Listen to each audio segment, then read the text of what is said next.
Good evening. It's nice to see a nice packed crowd and everybody's smiling faces. Good evening and welcome to Livingston. This is the City Council regular meeting for August 15th at 7 o'clock. And we will start with the Pledge of Allegiance. Ms. Nikki, if you can come forward and lead us in the Pledge of Allegiance, please.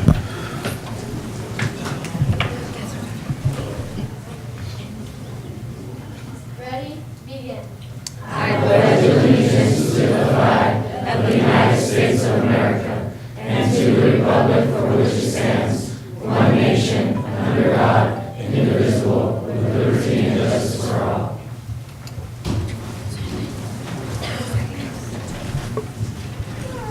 Ms. Nikki, thank you very much for leading us in the pledge.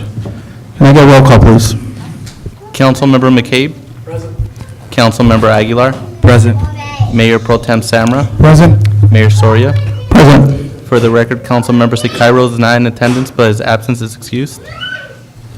Do we have any changes to the agenda, Council? Mr. Mayor, I request that we move item number 3, the ceremonial, to be first, so because we have a lot of folks that are here for that, so we can let them send on their way.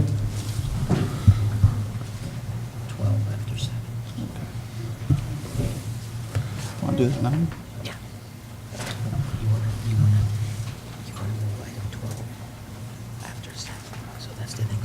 Okay, the next change will be moving item 12 after 7. That'll be the other change to the agenda. So we'll go ahead and go with item 3. If we can have Police Chaplain Mr. Mike Outen come forward, please. And he'll be given the invocation.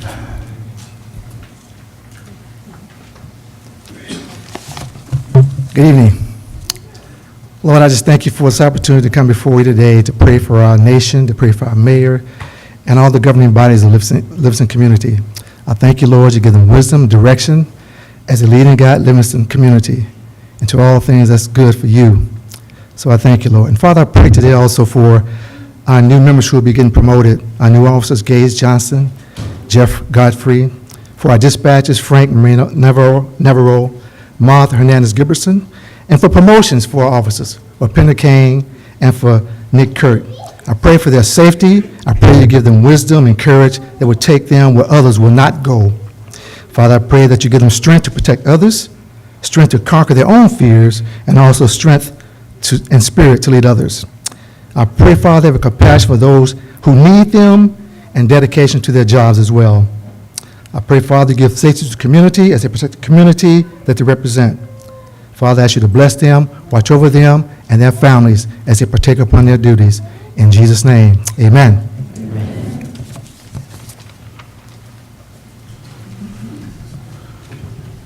Thank you, Chaplain Outen. And now I'd like to have Gianni Dildar Singh come forward also. He will be giving an invocation. Mr. Singh, thank you.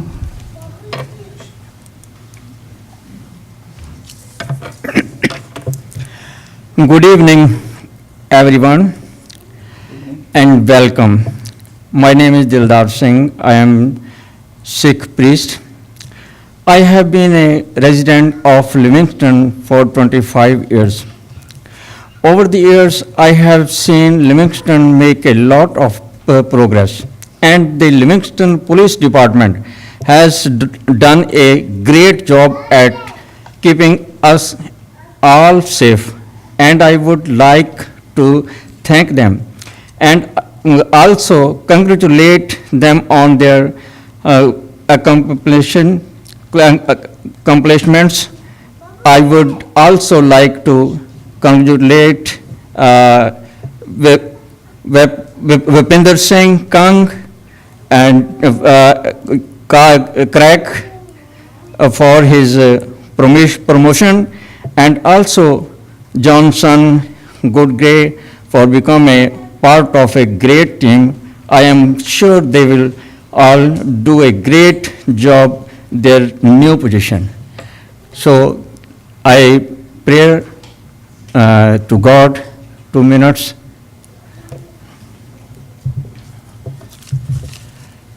बोलो जी वाहिगुरु तीने ताप निवारण हारा दुख हंता सुख रास ਤਾਂ ਕੋ ਬਿਘਨ ਨ ਕੋ ਲਾਗੈ ਜਾਂ ਕੀ ਪ੍ਰਭ ਆਗੈ ਅਰਦਾਸ। ਇੱਕ ਓੰਕਾਰ ਵਾਹਿਗੁਰੂ ਜੀ ਕੀ ਫਤਿਹ। ਸ੍ਰੀ ਭਗਵਤੀ ਜੀ ਸਹਾਇ। ਵਾਰ ਸ੍ਰੀ ਭਗਵਤੀ ਜੀ ਕੀ ਪਾਤਸ਼ਾਹੀ ਦਸਵੇਂ। ਪ੍ਰਥਮ ਭਗਵਤੀ ਸਿਮਰ ਕੈ ਗੁਰੂ ਨਾਨਕ ਲੈ ਧਿਆਏ। ਫਿਰ ਅੰਗਦ ਗੁਰ ਤੇ ਅਮਰਦਾਸ ਰਾਮਦਾਸ ਹੋਈ ਸਹਾਇ। ਅਰਜੁਨ ਹਰਗੋਬਿੰਦ ਨਾਮ ਸਿਮਰੋ ਸ੍ਰੀ ਹਰਿ ਰਾਏ। ਸ੍ਰੀ ਹਰਿਕ੍ਰਿਸ਼ਨ ਧਿਆਈ ਹੈ ਜਿਸ ਡਿਠੈ ਸਭ ਦੁਖ ਜਾਏ। ਤੇਗ ਬਹਾਦਰ ਸਿਮਰੈ ਘਰ ਨੌ ਨਿਧ ਆਵੈ ਧਾਏ। ਸਭ ਥਾਈਂ ਹੋਏ ਸਹਾਇ ਸਭ ਥਾਈਂ ਹੋਏ ਸਹਾਇ। ਦਸਵੇਂ ਪਾਤਸ਼ਾਹ ਸ੍ਰੀ ਗੁਰੂ ਗੋਬਿੰਦ ਸਿੰਘ ਜੀ ਮਹਾਰਾਜ ਸਭ ਥਾਈਂ ਹੋਣਾ ਜੀ ਸਹਾਇ। ਦਸਾਂ ਪਾਤਸ਼ਾਹਾਂ ਦੀ ਜੋਤ ਸ੍ਰੀ ਗੁਰੂ ਗ੍ਰੰਥ ਸਾਹਿਬ ਜੀ ਕੇ ਪਾਠ ਦਰਸ਼ਨ ਦੀਦਾਰ ਜੀ ਕਾ ਧਿਆਨ ਧਰ ਕੇ ਖਾਲਸਾ ਸਾਹਿਬ ਬੋਲੋ ਜੀ ਵਾਹਿਗੁਰੂ।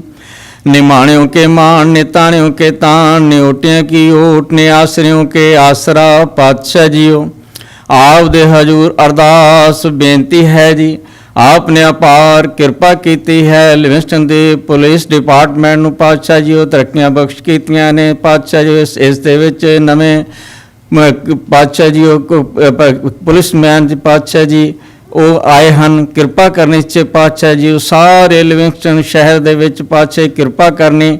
ਇਹਨਾਂ ਨੂੰ ਤਰੱਕੀਆਂ ਬਖਸ਼ ਕਰਨੀਆਂ। ਲਿਵਿੰਗਸਟਨ ਸ਼ਹਿਰ ਨੂੰ ਤਰੱਕੀਆਂ ਬਖਸ਼ ਕਰਨੀਆਂ। ਸਾਰਿਆਂ ਦੇ ਸਿਰ ਤੇ ਮੇਰਾ ਭਰਿਆ ਹੱਥ ਰੱਖ ਕੇ ਆਪ ਹੀ ਇਹਨਾਂ ਪਾਸੋਂ ਚੰਗੇ ਕੰਮ ਕਰਾਉਣ ਦੀ ਕਿਰਪਾਲਤਾ ਕਰਨੀ। ਇੱਥੋਂ ਦਾ ਕ੍ਰਾਈਮ ਖਤਮ ਹੋ ਜਾਵੇ ਮੇਰਾ ਕਰਨੀਆਂ। ਸਾਰਾ ਲਿਵਿੰਗਸਟਨ ਸੁਖੀ ਹੋਵੇ। ਪਾਤਸ਼ਾਹ ਜੀ ਉਹ ਸਾਰੇ ਡਿਪਾਰਟਮੈਂਟ ਨੂੰ ਬਹੁਤ ਬਹੁਤ ਵਧਾਈਆਂ ਅਤੇ ਕਿਰਪਾ ਕਰਨ। ਪਾਤਸ਼ਾਹ ਜੀ ਉਹ ਸਾਰਿਆਂ ਨੂੰ ਆਪਣੇ ਚਰਨਾਂ ਦਾ ਪਿਆਰ ਬਖਸ਼ਿਸ਼ ਕਰਨਾ। ਸਾਰਿਆਂ ਨੂੰ ਚੰਗੇ ਕੰਮ ਕਰਨ ਦਾ ਬਲ ਬਖਸ਼ ਕਰਨਾ। ਸਹੀ ਪਿਆਰੇ ਮਿਲੋ ਜਿਨ੍ਹਾਂ ਦੇ ਮਿਲਿਆ ਆਪ ਦਾ ਹੀ ਨਾਮ ਚੇਤੇ ਆਵੇ। ਨਾਨਕ ਨਾਮ ਚੜ੍ਹਦੀ ਕਲਾ ਤੇਰੇ ਭਾਣੇ ਸਰਬੱਤ ਕਾ ਭਲਾ। ਵਾਹਿਗੁਰੂ ਜੀ ਕਾ ਖਾਲਸਾ ਵਾਹਿਗੁਰੂ ਜੀ ਕੀ ਫਤਿਹ। Thank you very much. Thank you, Gianni Dildar Singh. Next, if we could have the introduction of the new police officers by Police Chief Ruben Chavez.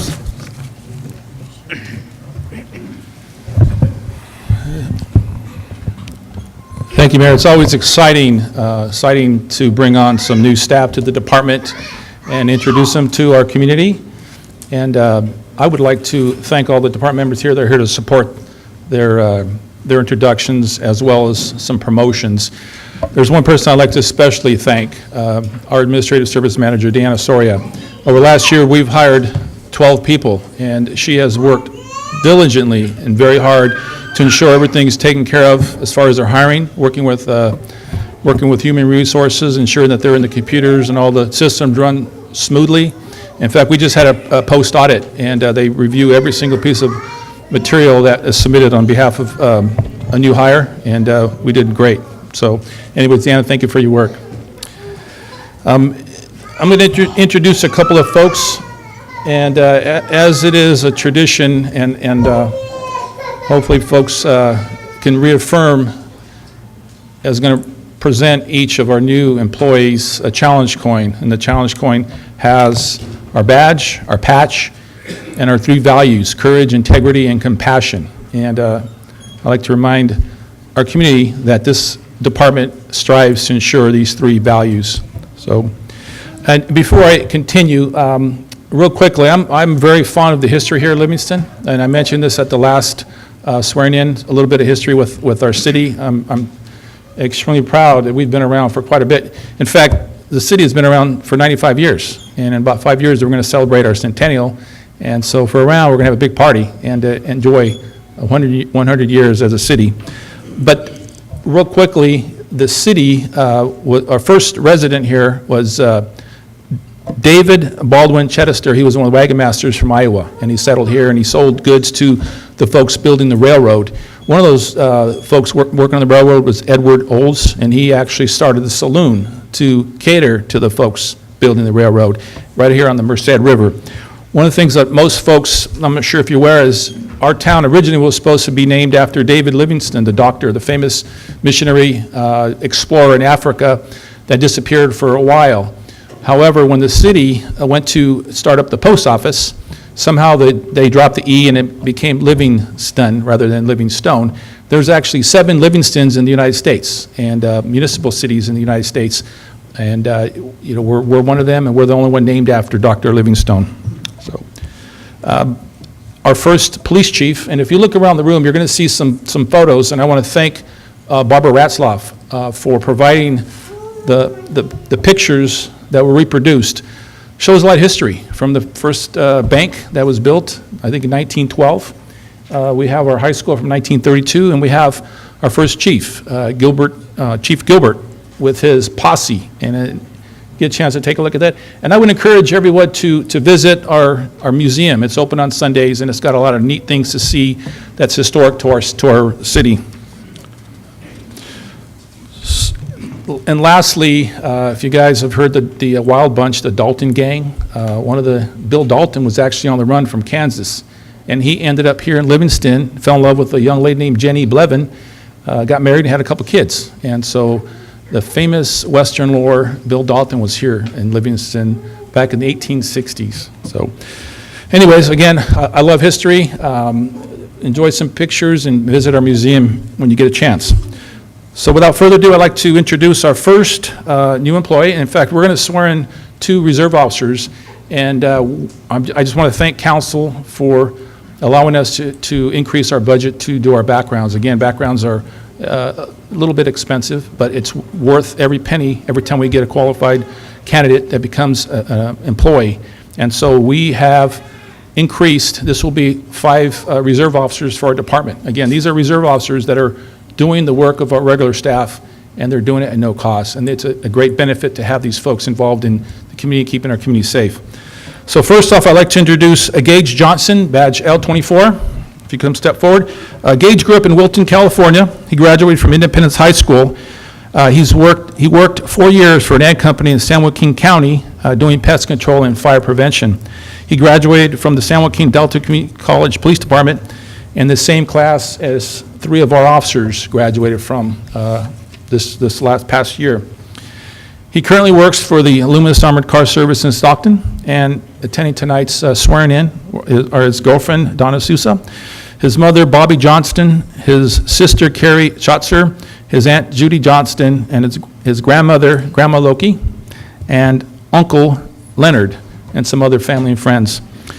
Pinning on his badge tonight will be his mother, Bobby Johnston. Next we have Reserve Officer, you can go up there. Next we have Officer Jeffrey Godfrey, badge number L21. Jeffrey graduated from Grace Davis High School in Modesto. He comes to us with over 20 years of law enforcement experience. He was first hired as a Modesto Reserve Officer. Then he went on to Houston Police Department as a Reserve Officer. And Houston PD no longer exists. They're actually patrolled by Stan County. After that, he went to Stanislaus County as a Sheriff's Deputy. He worked there for 11 years. And then in 2011, went over to the UC Merced Police Department as a supervisor, as a sergeant with the UC Merced Police Department. He decided he wanted to go into the private sector, and he's currently working as a West Coast sales rep for a high-tech company, although it didn't take much to talk him into coming back to the streets, something that I'm sure is a passion for him to keep our community safe, and we're just fortunate to have him here with us. He's got a bachelor's degree from Union University, and he's currently working on a master's degree in organizational leadership. And attending tonight and pinning on his badge will be his daughter, Joey. He's had more family that had pre-arranged engagements and weren't able to attend tonight. However, they did attend another small ceremony that we had. Next, we have our 2 dispatchers. Again, dispatchers are something that the first line of safety for our community. When they need somebody, they call 911, and the dispatcher is the first reassuring voice they will hear and giving guidance and direction and ensuring that officers get to the scene safely. So next I'd like to introduce Frank Navarro, badge number C10. Frank was born in San Jose and later moved to Merced and graduated from Merced High School. He served in the United States Marine Corps from 1987 to 1991 and was on the front lines of Desert Storm. Frank, thank you for your service. He received an AA degree while attending Evergreen Community College as well as Mission College in Santa Clara. He has worked in the medical field for 25 years. His specialty is sleep therapy and oxygen therapy and equipment sales. Unfortunately, the company that he worked for folded recently. Attending tonight ceremony, and is his wife, Heather, and his son, Noah. And he's also got 2 other children that weren't able to attend, Emily and James. Next, I'd like to introduce Martha Hernandez Gilbertson, badge number C11. Martha was born in Michoacan, Mexico, and moved to Atwater when she was 6 years old. She graduated from Atwater High School and Merced College, where she received her AA in psychology. She worked for the Merced Medical Supply and is currently a part-time dispatcher with Riggs Ambulance Service. Attending tonight is her husband, Trevor Gilbertson, her parents, Juan and Martha Hernandez, and her in-laws, Mike and Sherry Gilbertson. So, Mayor, I'd like to have you come out and do the oath, and we'll have a badge pinning ceremony here.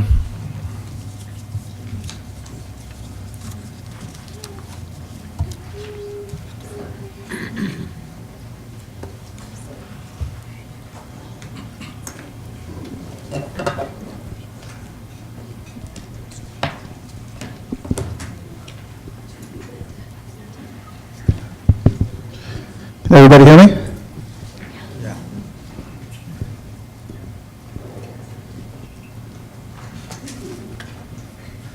This takes me back when I first started law enforcement, the excitement and being in uniform and, the exciting challenges that, face my head. And, I look forward to you serving the community and enhancing the services that we already provide.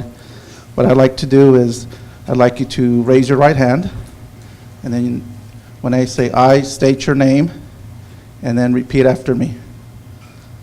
So I, state your name,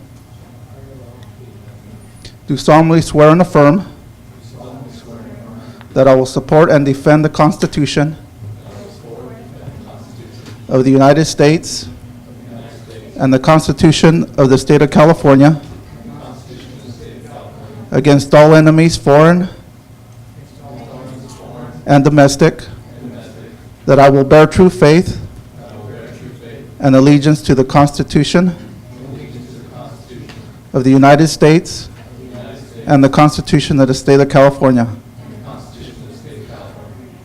that I will take this obligation freely without any mental reservation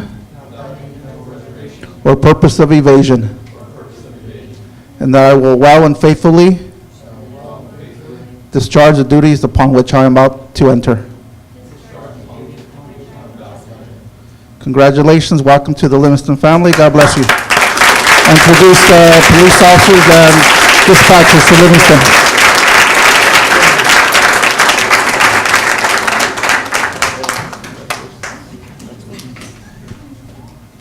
We're going to do the badge pinning ceremony. If I can have the loved ones come up, and also any family member, anybody, family, friends, please come up and get close if you'd like to take some pictures. But if I can have the family members.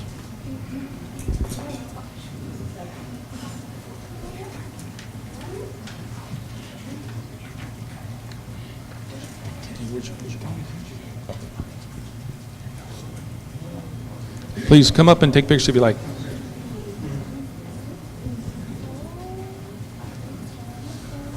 And for those of you with Frank and Martha, if you guys like to come up and take pictures as well.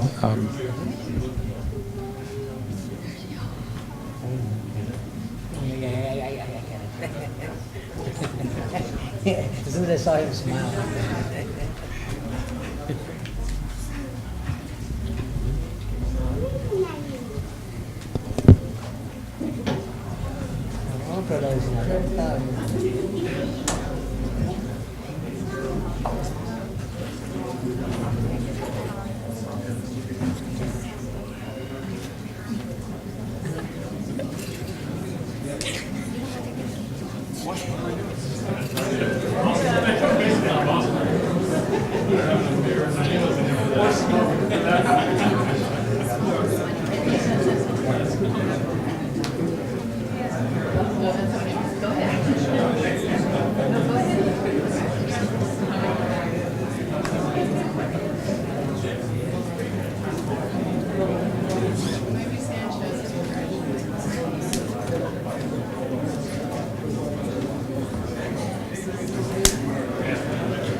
Okay, we're gonna continue on with the promotional ceremony.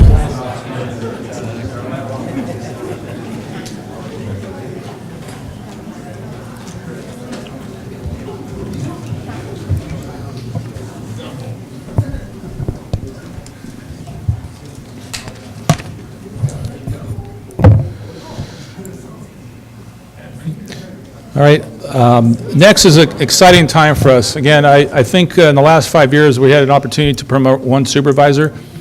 Tonight, we get to promote two, and I want to thank council for their support. Again, if you read any of the commission reports, the first-line supervisor is the most important person in an agency. And, I think Lieutenant I will agree, those folks are on the front lines, directing troops, ensuring the safety.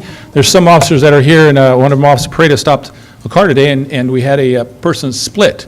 He turned out to be one of our local gang members that had some warrants, and we had a supervisor on scene who was set up a perimeter, did exactly what he was supposed to make sure that this person was apprehended safely and the officers were safe, and that's what did occur. And so first-line supervisors, they do a phenomenal job, and they have a lot of responsibility to ensure that our community continues to be safe. And again, we have a lot of great officers and civilian staff in here that do a great job day in and day out, and so I want to thank them for the work that they do.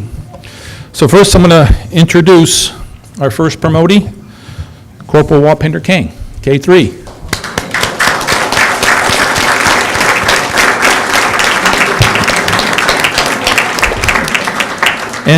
And before I introduce Walpinder, these corporals they've gone through a rigorous process, a very rigorous process, a written exercise, oral interview. It took several hours, and they prepared well, and this is something that they deserve. They've been on the department a total of 15 years between the two of them, and so they're doing an awesome job, and they will continue to do a great job for our city. So Walpinder was born in Punjab, India, and came to the United States when he was 6 years old.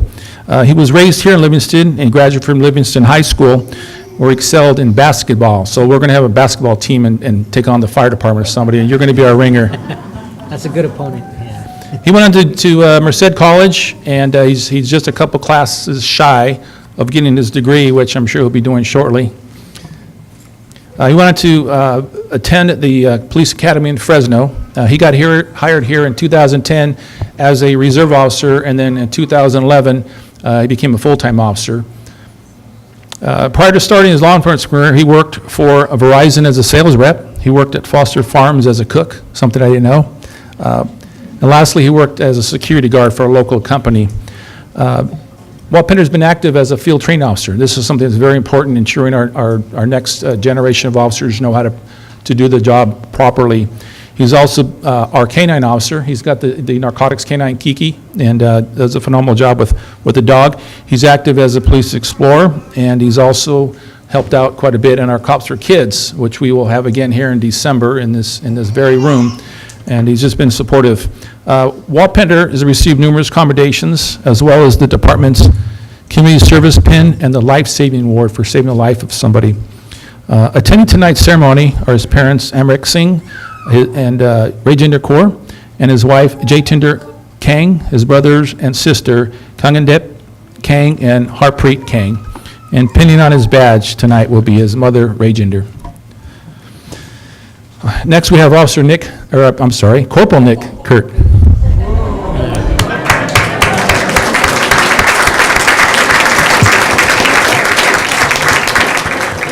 Sorry, Nick, I'm so used to it. You are a corporal now, so. Well, no, you'll be here in a few minutes. So, Nick was born in Modesto and raised in Oakdale, where he graduated from Oakdale High School. He wanted to receive his Associate of Arts degree in Administration of Justice from Modesto Junior College and graduated from the Police Academy, also Modesto, at the Ray Simon Police Academy. Prior to joining the police department 9 years ago, he worked at the Jack in the Box, and I didn't know that either, so I think you guys need to cook hamburgers at our next barbecue. He also worked in the U.S. Postal Service. He's been here for 9 years, and over the last 4 to 5 years, he's developed a reputation as being our DUI king.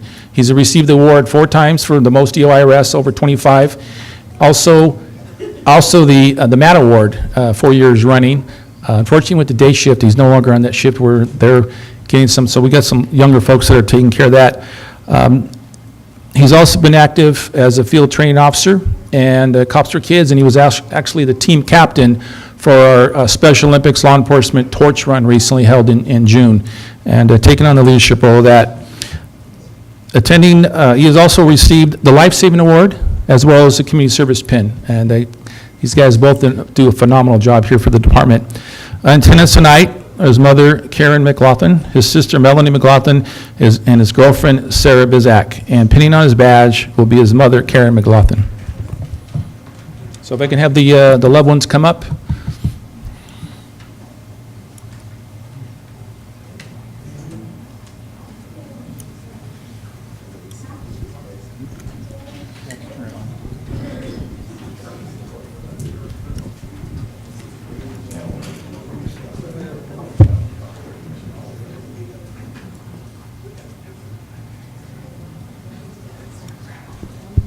You know, when we asked who was going to pin on their badge, and both of them, without hesitation, said both their mothers. So I think that's commendable there.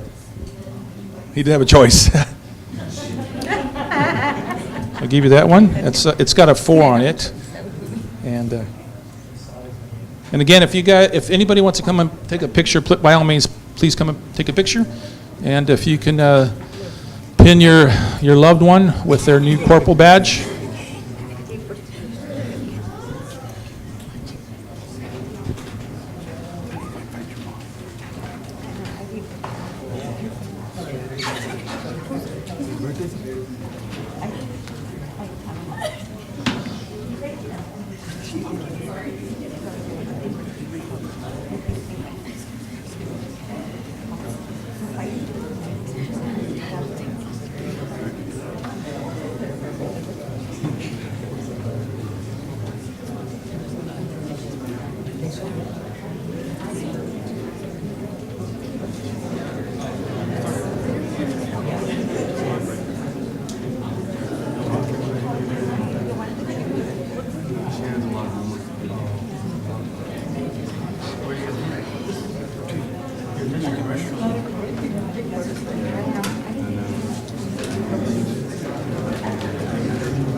Okay, Mayor, members of council, members of the committee, department members, I'd like to introduce you to Corporals Kang and Kirk.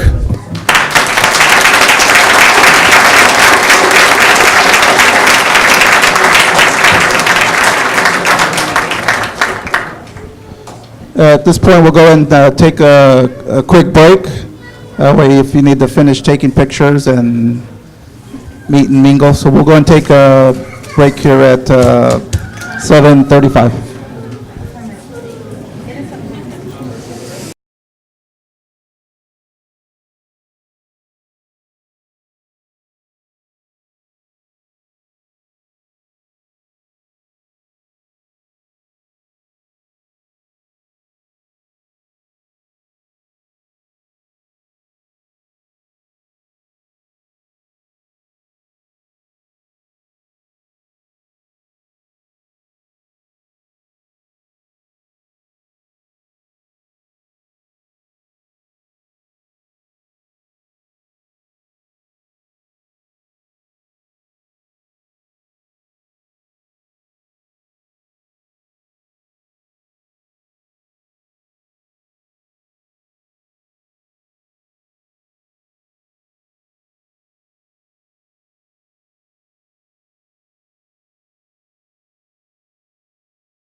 item 2 next, and then we'll go on with the Kids Awards right after that.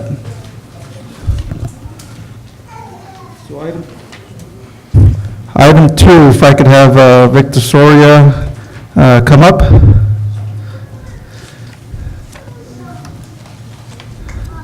Mr. Soria is a teacher at Davis High School. He is a Livingston alumni, and one of the reasons I'm recognizing him today is there is a program called 180, and it recognizes teachers across the nation. Victor here is a Livingston alumni, and he gives back to his community. And I want to make sure that we acknowledge Livingston residents that have gone on and have done or are doing some great things, and to be recognized nationwide out of 5 teachers across, the whole United States. Victor is one of the 5, so I'd like to recognize him for his outstanding achievement. And one of the things out of 580 that states is, teachers are the backbone of our society and play a critical role in ensuring our students have the foundational knowledge and skills that will position them for future success. We commend these 5 remarkable educators for their steadfast commitment to helping shape the next generation by encouraging, motivating, and inspiring leaders to embrace opportunity in order to understand the full academic potential. So again, Victor is a Livingston alumni, and he's gone on to teach at Davis High. So I'd like to acknowledge any other Livingston residents that are out there doing some great things. So at this time, I'll present Mr. Soria with the key to the city.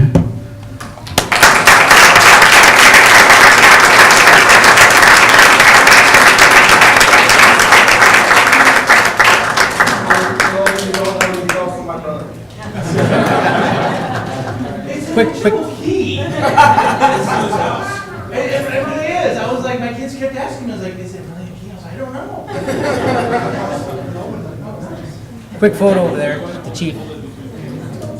Get me out of here. He's a Sawyer. He's a Sawyer. He's in between. Your family come? I said, no, I'm a teacher. They're home doing homework.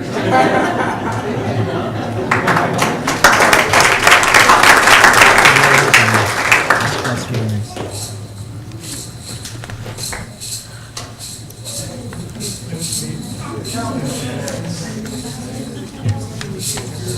Is Jackie here? You got everybody's attention for sure. Yes, we do. You guys will.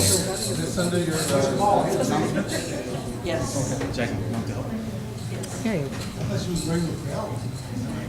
Getting ready for Christmas.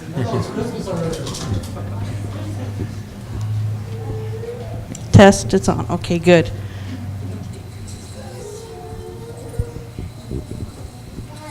I haven't done this. This is the first time, but I'm going to start doing it more often, and that's recognizing our coaches and our kids that have really made a statement for Livingston. After our regular baseball league, we had over 50 kids that joined a travel league and represented Livingston throughout the counties. And so tonight, I'm going to call some coaches up here, and then kids, after I get your coach up here, I want you to come stand with your coach, okay?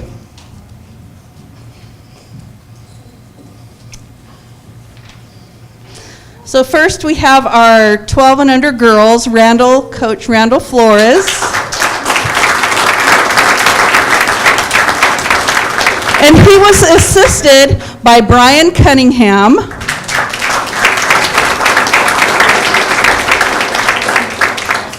And what's really neat is to see some of these older timers come back around and coach. Brian was one of the first people that greeted me 16 years ago when I came to Livingston.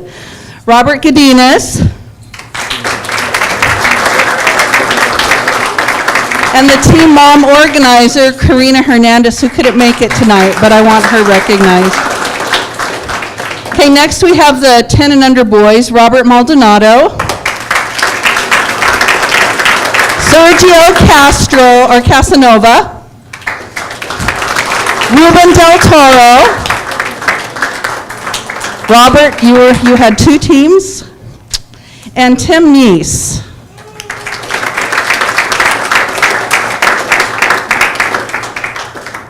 Then we have our 12 and under boys. We have Candy and Rolando Del Toro. Victor Juarez. And Ishmael Macias. Then our 14 under boys, we had Rico Aguilar, CJ Avila, Eddie Avila, and Jose Soto. And Jesse Torres. Awesome. Hours and hours these guys have spent with your kids. Can we give them one big cheer?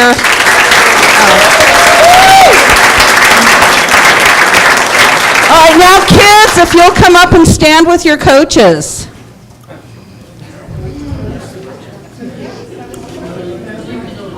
We just move down this way a little bit.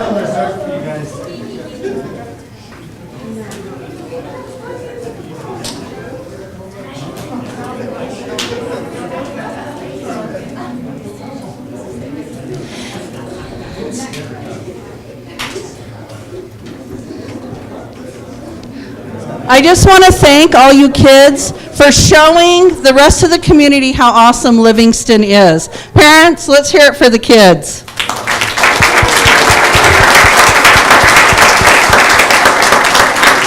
Now, if Coach Juan Aguilar, if he will hand out your all-star medals. This is from the City Council to you guys for making such a great representation.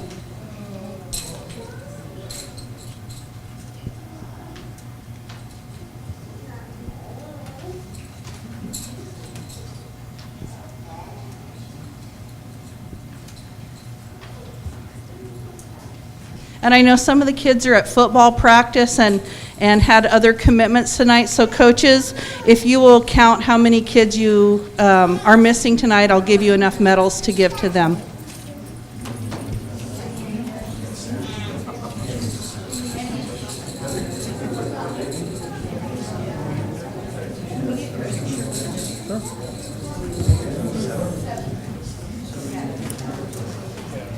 Yeah. Mary's.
We ready?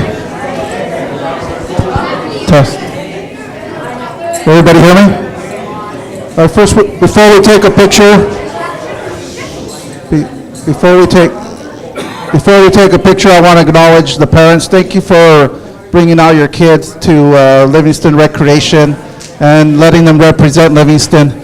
Thank you, kids, for coming out and being great sports. And I coach too myself, and I'm actually missing football practice too. But I do want to say is, and I've always said this, great kids make a great community. I truly believe that from the heart. Coaches, thank you very much. I know the dedication and time that you put in. Thank you for being a positive role model and mentor to the kids. We really appreciate it. So thank you again.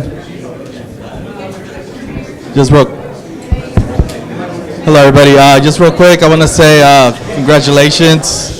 I just want to say recreation is very important to me, and it's nice to see all of you up here. I've coached some of you in baseball throughout the year, so it's very important for me. Congratulations again, and hopefully we'll continue recognizing the kids and coaches.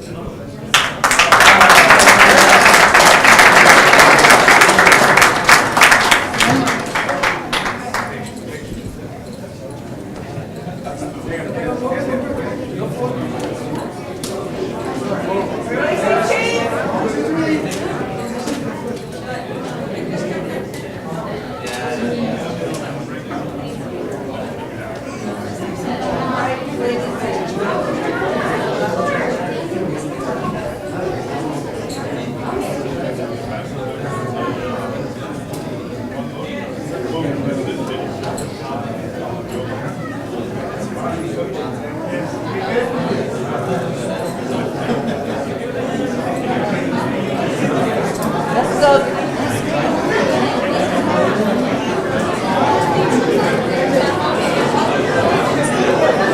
Thank you, guys.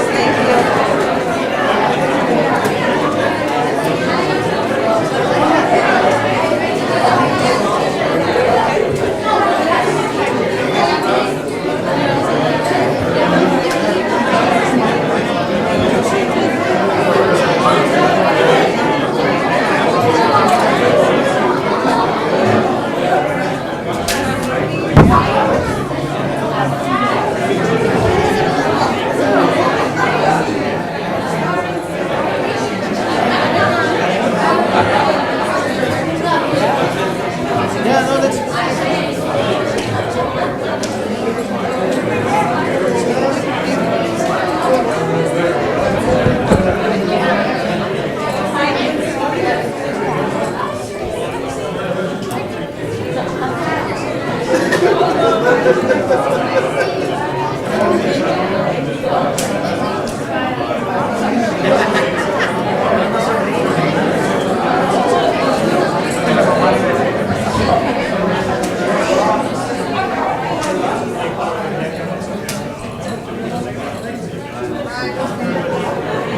Actually, we already took care of 12. That was. Oh no, they're there. No, just after 7. 12 after 7. So move item 12 after 7.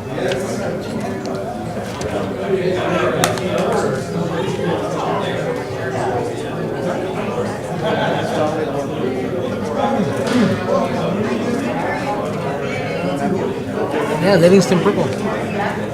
My alma mater from high school was purple too. I went to Washington. So it just turns out that purple is my favorite color.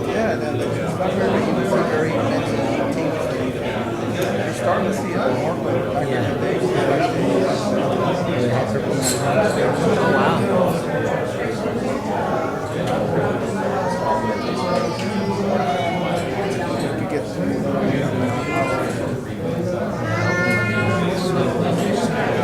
Oh, quickly.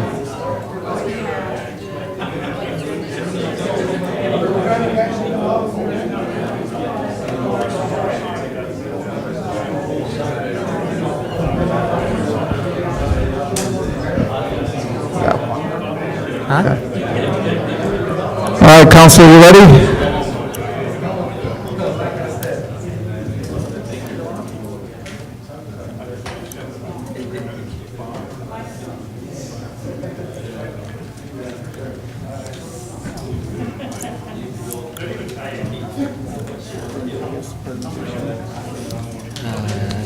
Next thing, yeah, you're gonna do a quick presentation on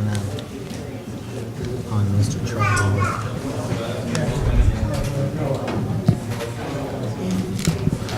All right, moving along, we'll be going to awards presentation proclamations. Item 1, presentation, Mr. Charles Ward, Dividend Finance and PACE Program Overview, public-private financing that promotes economic development through clean energy upgrades.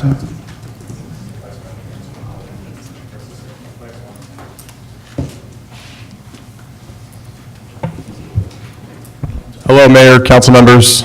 My name is Charles Ward, and I am here tonight representing Dividend Finance and our Property Assessed Clean Energy, or PACE, program. And we are interested in making our program available to property owners in the city of Livingston. So I'm here today to give an overview of the program to see if the city council would be amenable to adopting the program. So if there are any questions throughout the presentation, please feel free to shoot them at me and I'll answer them as best I can. So are there any questions to begin with? Are you all familiar with the PACE programs? You are, cool. Okay, let's just go next one. Yeah. All right, so what is PACE? It sounds like some folks are familiar with it, as Livingston currently does have one PACE provider, the HERO program. But for those who are not familiar with it, this is kind of a high-level overview of PACE. So it is public-private financing that promotes economic development through clean energy upgrades. So PACE brings long-term financing to private property owners of commercial and residential properties for clean energy upgrades. So up to 20% of a commercial property's assessed value and 15% of a residential property's assessed value can be used to finance projects like energy efficiency, renewable energy, water efficiency, and seismic retrofits. PACE is enabled by California law. It's AB 811 is what makes it legal. So municipalities in the state choose to create a special PACE assessment district by joining a joint powers authority. Our partner joint powers authority is called CETA, the California Enterprise Development Authority. And then individual property owners within that district voluntarily apply for the financing. So it's all voluntary. It's voluntary for cities like Livingston. It's voluntary for the property owners. You know, there aren't any mandates by the state for Livingston to adopt programs, or, you know, it's not a tax levy that's levied on everyone in the city. It's just for folks who choose to do so. And then the key is that property owners repay the financing via a line item on their property tax bill. So that's when we say public-private financing. We provide the financing and administer the assessments, and then our Joint Powers Authority, CETA, has the authority to levy assessments, and so they utilize the property tax bill as the repayment mechanism for the financing.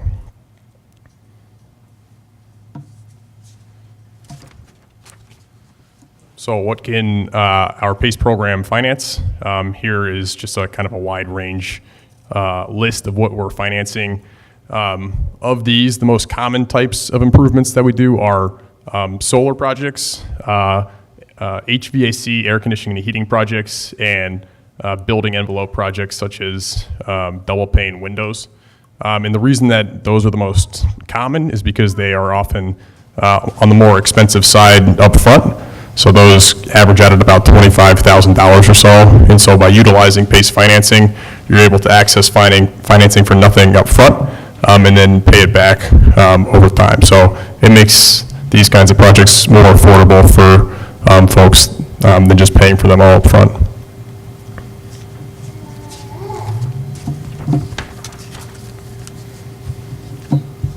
So here are some of the benefits to property owners. It's going to help lower energy costs. There's no upfront cost for it. These are low fixed interest rates. So the interest rates for our program are between 4.99 and 7.99%. So they're low when compared to other forms of home improvement financing, such as a Home Depot credit card. Those are often more around 12%. It's not as low as something like a home equity line of credit. Those are typically a little lower. But folks often like to use those kinds of financing for things like college education and medical bills and things like kitchen improvements, things like that. And so this just provides another option if folks want to use their HELOCs for other things, they can use PACE for their energy upgrades.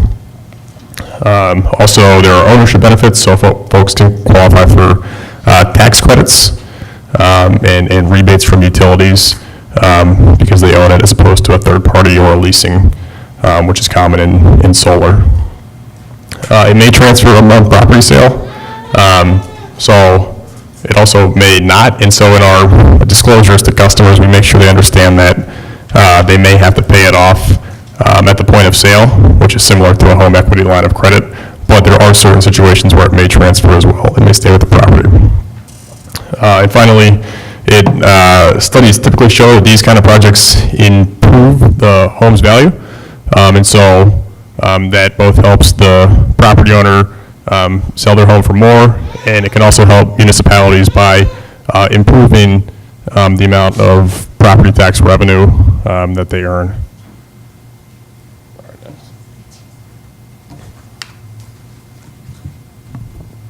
All right, so this is an overview of our particular company, which is called Dividend Finance, LLC. So we're a leading national renewables financing platform. We do, in addition to the residential PACE financing, we do residential solar lending, and we do commercial PACE financing as well. We were formed last year through a merger of two companies, Dividend Solar, who was a market leader in residential solar lending, and Fig Tree Company, which was a PACE finance here. And on the PACE side, our bread and butter historically was commercial PACE, and I just want to highlight that because the PACE provider that's currently approved in Livingston, the HERO program, does not offer commercial PACE financing, and so our company focuses on that, and in particular small to mid-sized businesses. So if those kind of properties want to utilize this type of financing, they would not be able to do so with the current provider, but they would be able to do so with us.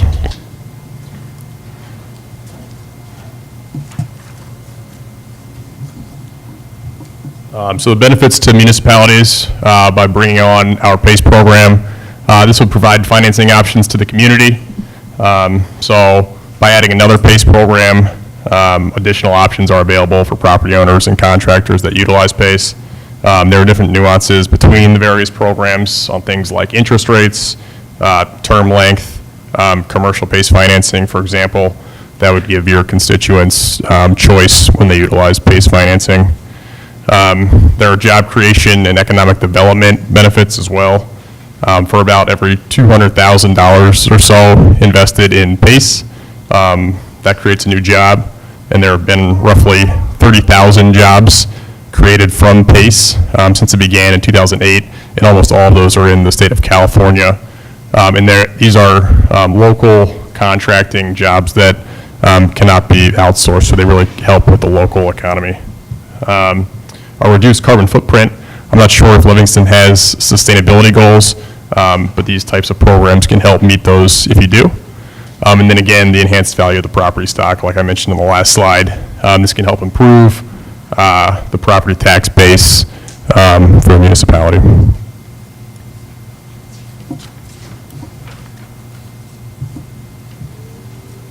So these are some of our financing terms, and rather than get into each one, I just kind of want to highlight this to kind of show that there are nuances between various programs, and just kind of point to that as a reason for municipalities to consider multiple PACE programs.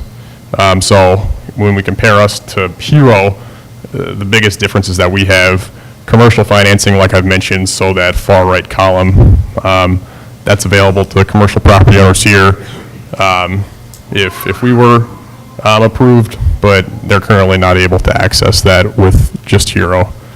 Then on the residential side, our interest rates on solar projects are lower than HERO's, so we can offer property owners lower rates and more savings on solar projects.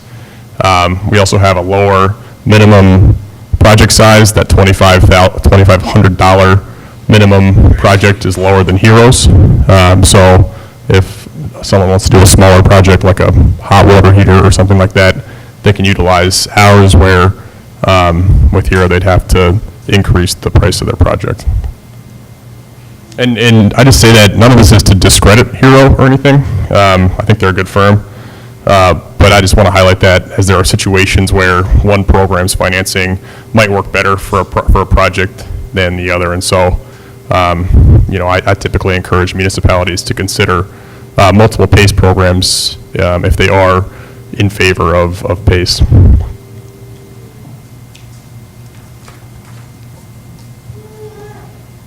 So this is a high-level overview of our PACE program. Like I mentioned earlier, it's a partnership between our company and CETA, which is a JPA.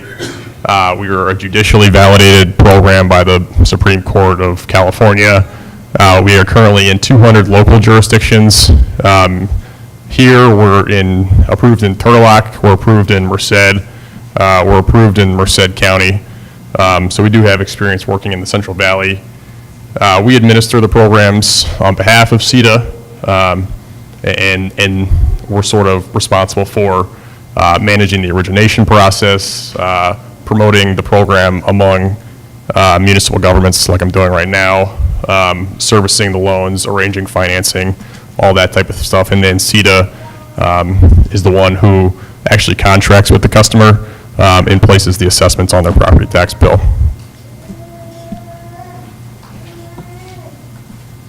So what makes our company unique? Company culture is important to us, and in particular, being compliant with all rules and regulations. So we're a licensed lender in 26 states with our residential solar loan. We're also judicially validated by the Supreme Court of California for our PACE program. So we have a commitment to doing things the right way when we do our business, and being compliant with all rules and regulations when doing so. Customer choice, like I mentioned, we have residential solar loans, commercial PACE, and residential PACE all on one platform. So we're able to promote customer choice as opposed to pushing just one product or another. Consumer protections are really important to us. We have 100% outbound confirmation calls for PACE. So when someone signs up for our PACE program, we make sure to call them, 100% of folks, until we have them on the phone. We don't just leave voicemails, confirming the terms of the assessment contract, and if they're unsure of it at any point, they're able to cancel until the project is completed. We also require training for all the contractor sales representatives that partner with us. And if we see any kind of habit of misleading customers, we'll terminate the relationship with them. And then energy expertise, we have a lot of experience with solar in particular, and so we have different requirements for our solar projects that just kind of make them more high quality than some other folks. So this is Dividend Shield. So this is, again, getting back to our customer protections. These are what we do when someone does sign an assessment contract for our PACE program. We do all of these, and I want to again highlight the 100% contact calls for PACE. So we're calling every customer, making sure they understand the terms of the agreement. And if they don't, or if they're unsure of it at any time, they can cancel it. And then also the required contractor training and the ability to terminate relationships with contractors that are misbehaving or not representing our program in the right way.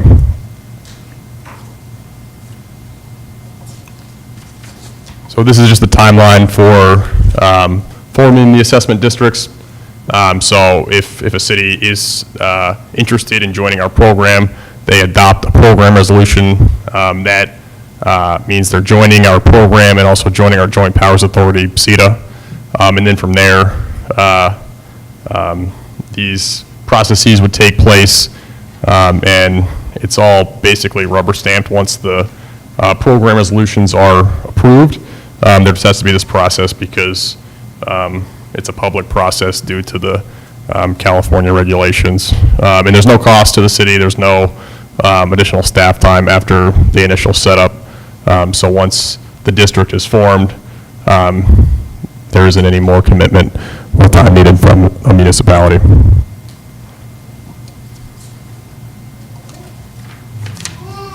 So that's all what I have for you folks this evening, and I'd welcome any questions or feedback you have, and then it would be great to get a sense if this is something the council would be amenable to considering. Thank you. Do you have any questions, council? What was who did you say was you were validated by PACE with? Oh, judicially validated by the Supreme Court of California. Okay, thank you. Do you have any questions from the public?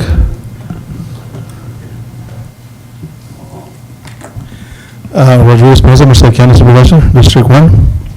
A while back, and I don't have anything against PACE, okay, so just what I'm going to say is some comments that I got from our treasurer tax collector, Karen Adams. A while back, she gave me some advice and regarding the PACE program. And this morning, actually, I had just forwarded to the council what I got, the email that I got from the county. It says, Honorable Board of Supervisors, please know that the PACE delinquencies in Merced County are approximately 1% higher than the normal secure road delinquency. In July, Kern County voted to terminate the PACE program. And then there's a link that goes to morningstar.com. And that it says, loan defaults in popular program meant to finance energy-saving home upgrades have increased substantially despite leaders' claims that few borrowers have missed payments.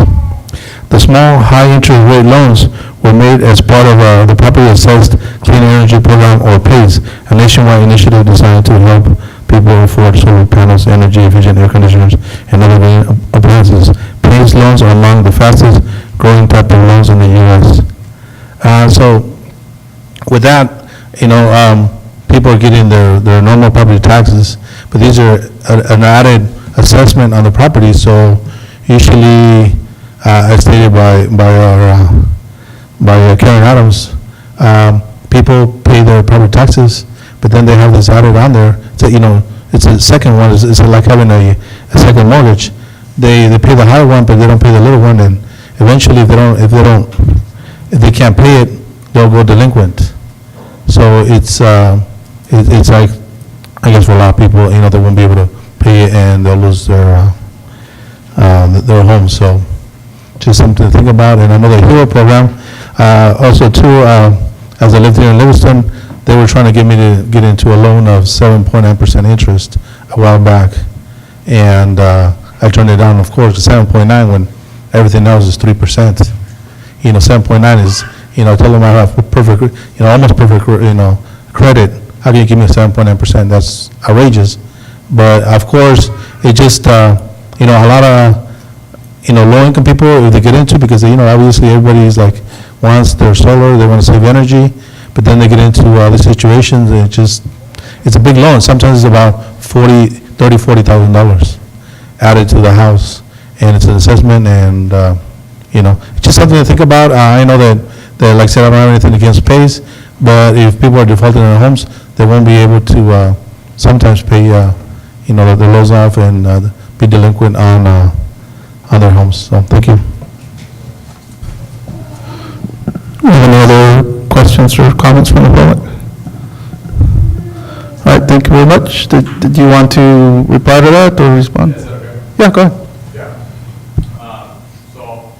I read that article as well this morning, and I guess just for starters, our program ourselves, we don't have any property owners who have defaulted on their PACE assessments. And I do want to make an important distinction because I know overall, throughout the PACE industry as a whole, the rate of default on properties that have PACE assessments is roughly the same as the average default rate in California, in general.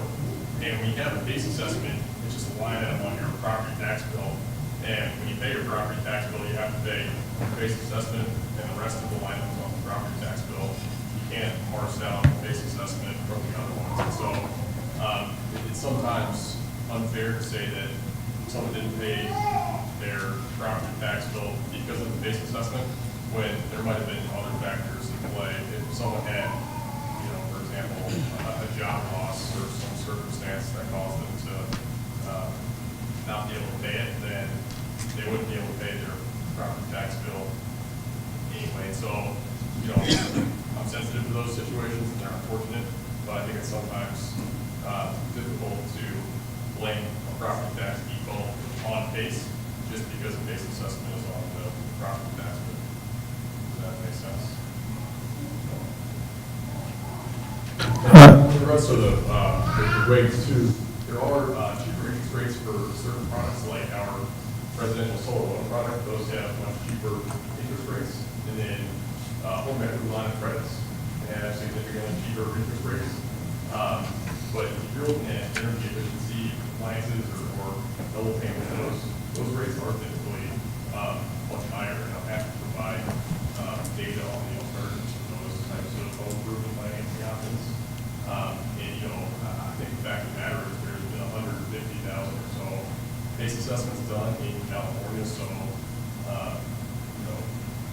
consumers have chosen this as an option that they like, and I think that there's 150,000 of course, but I think that there's some precedent or some to kind of compare options to PACE for the option for them.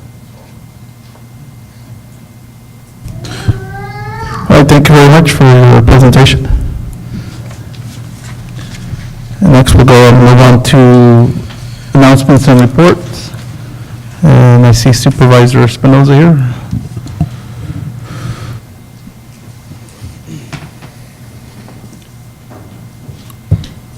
Thank you. Sorry I couldn't be here last Tuesday. I had another meeting in the town of Planada, and I hope, I know it was a council planning commission workshop, but everything's been running good. On the 24th of this month, we have Senator Canela Aaron Gray is going to be I think it's going to be here at the Merced Civic, the council chambers in the city of Merced, and we're going to announce, the money that they got for the transportation money for the ACE train and for the Campus Parkway, right? So, hopefully we can get the ACE train down to Merced as well. So, and also too at 4 o'clock we'll have MCAG. They'll be having a kind of like ribbon cutting of the new maintenance job for the MCHS bond, so also too. So, we have a meeting for MCAG on this next Thursday, and one contentious thing on there as well is that they're asking us to approve, or, maybe send to the cities, hopefully they'll send to the cities some notes where it says that, if for any reason, in regards to projects and, we can't agree on projects, the majority rules. And today it hasn't come to the city, so hopefully, we're going to, recommend that it go to the city so the cities can approve it. Because if it hasn't approved, it hasn't gone, the board hasn't discussed it. So if, that's going to be in the stakeholders meetings and, regarding the east side and the west side.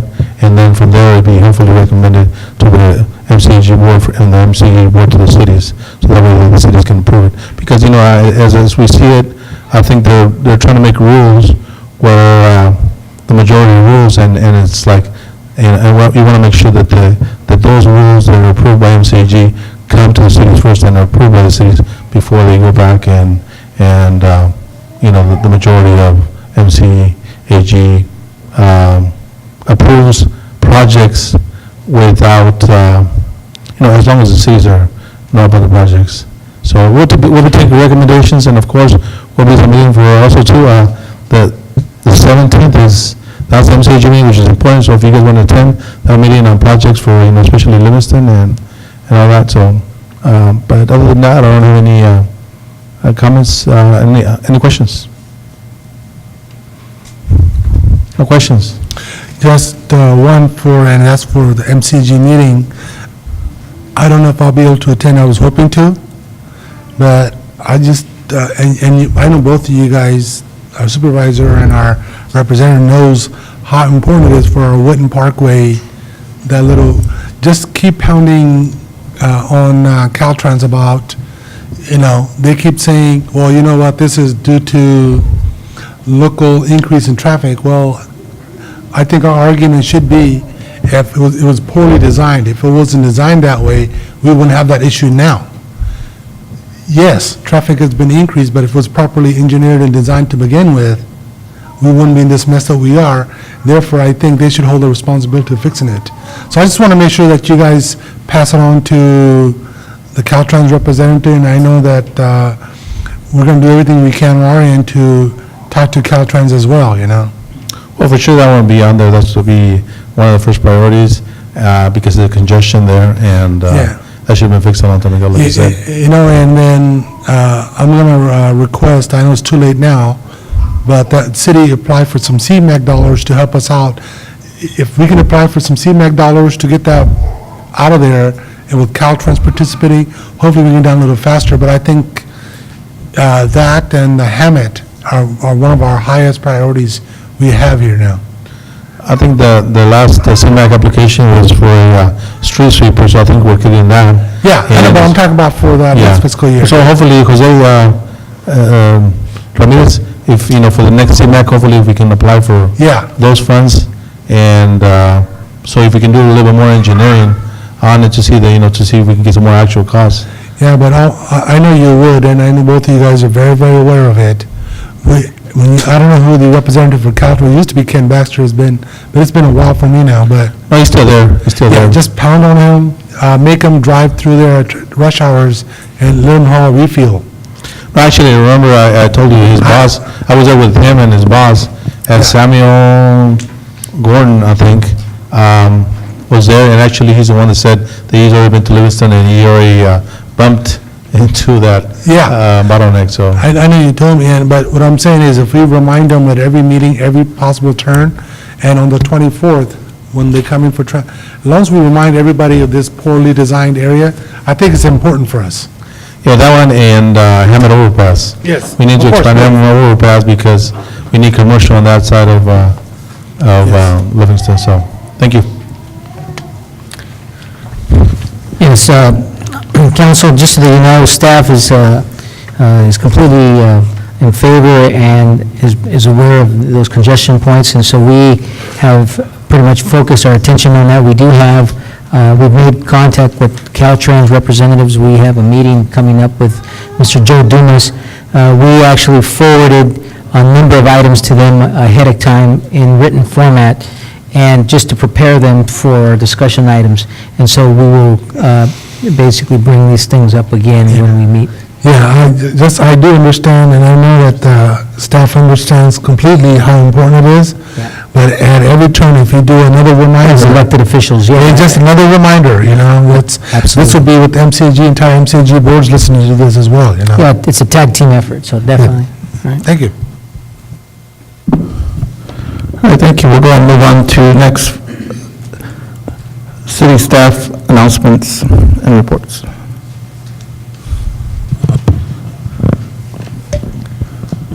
All right, Lamont, you can hit it. Unfortunately, this is the extent of my visuals. Yeah, no problem.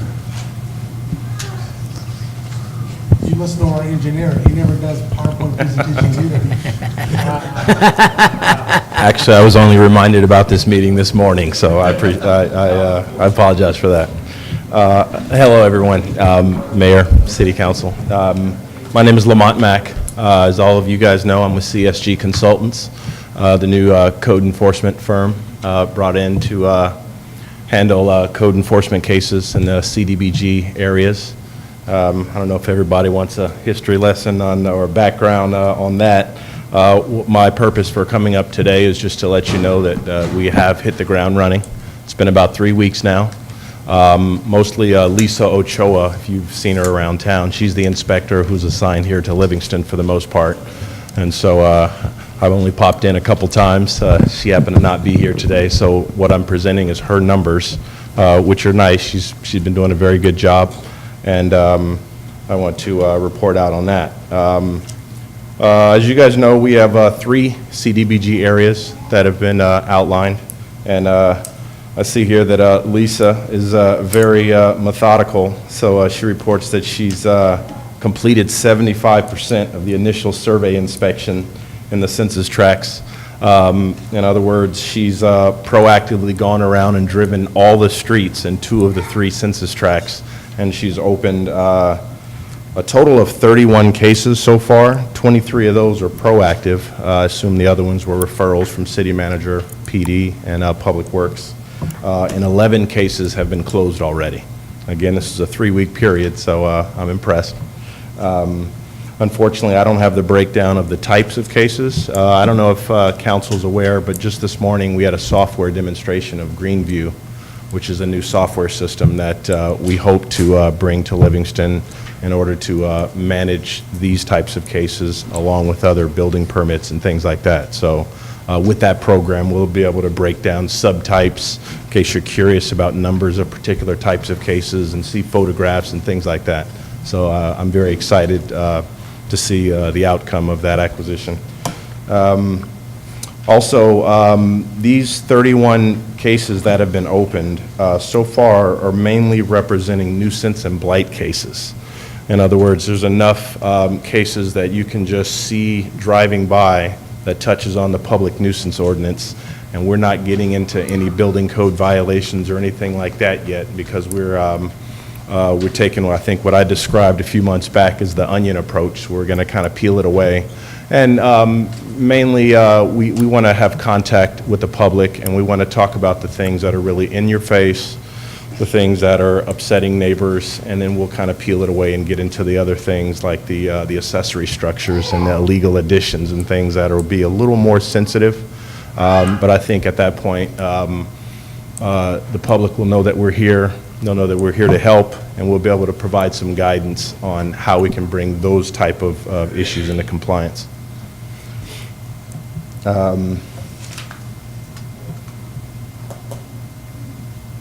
Also, we received the door magnets and business cards, so now you'll actually see, well, I guess maybe the under inspector may be using a police department truck, but I think soon she'll be using a sedan like mine, which is like a white Camry, 4-door sedan, and we have the city seal and code enforcement on both doors, and so it'll make us much more visible to the public. People understand why there's a weird guy parked outside the house taking pictures and such, so I'm excited about the magnets. Again, most of the issues we've seen have to do with delayed property maintenance, dumping, overgrown vegetation, inoperable vehicles, some telltale signs of hoarding, excessive front yard storage, et cetera. Like I said, we've, to some extent, we've kind of kept our blinders on for public nuisance type cases. Of course, and I've had a couple conversations with property owners myself, and I've touched on the fact that there might be other zoning and building code violations, but as a courtesy, we're just going to talk about the blight issues for now, and I've gotten a good reception to that approach. I would also like to specifically thank and commend the Public Works Department staff for their support. Early on, Lisa Ochoa and I met with the Public Works Department, and we were pleasantly surprised at the type of work they've been putting together in absence of code enforcement. And so they've done an excellent job with creating forms and notices and tracking cases, and it's been an extremely good foundation that's been set by the Public Works staff, and I'd really like for them to be commended for that. Any questions for me? Any questions, Council?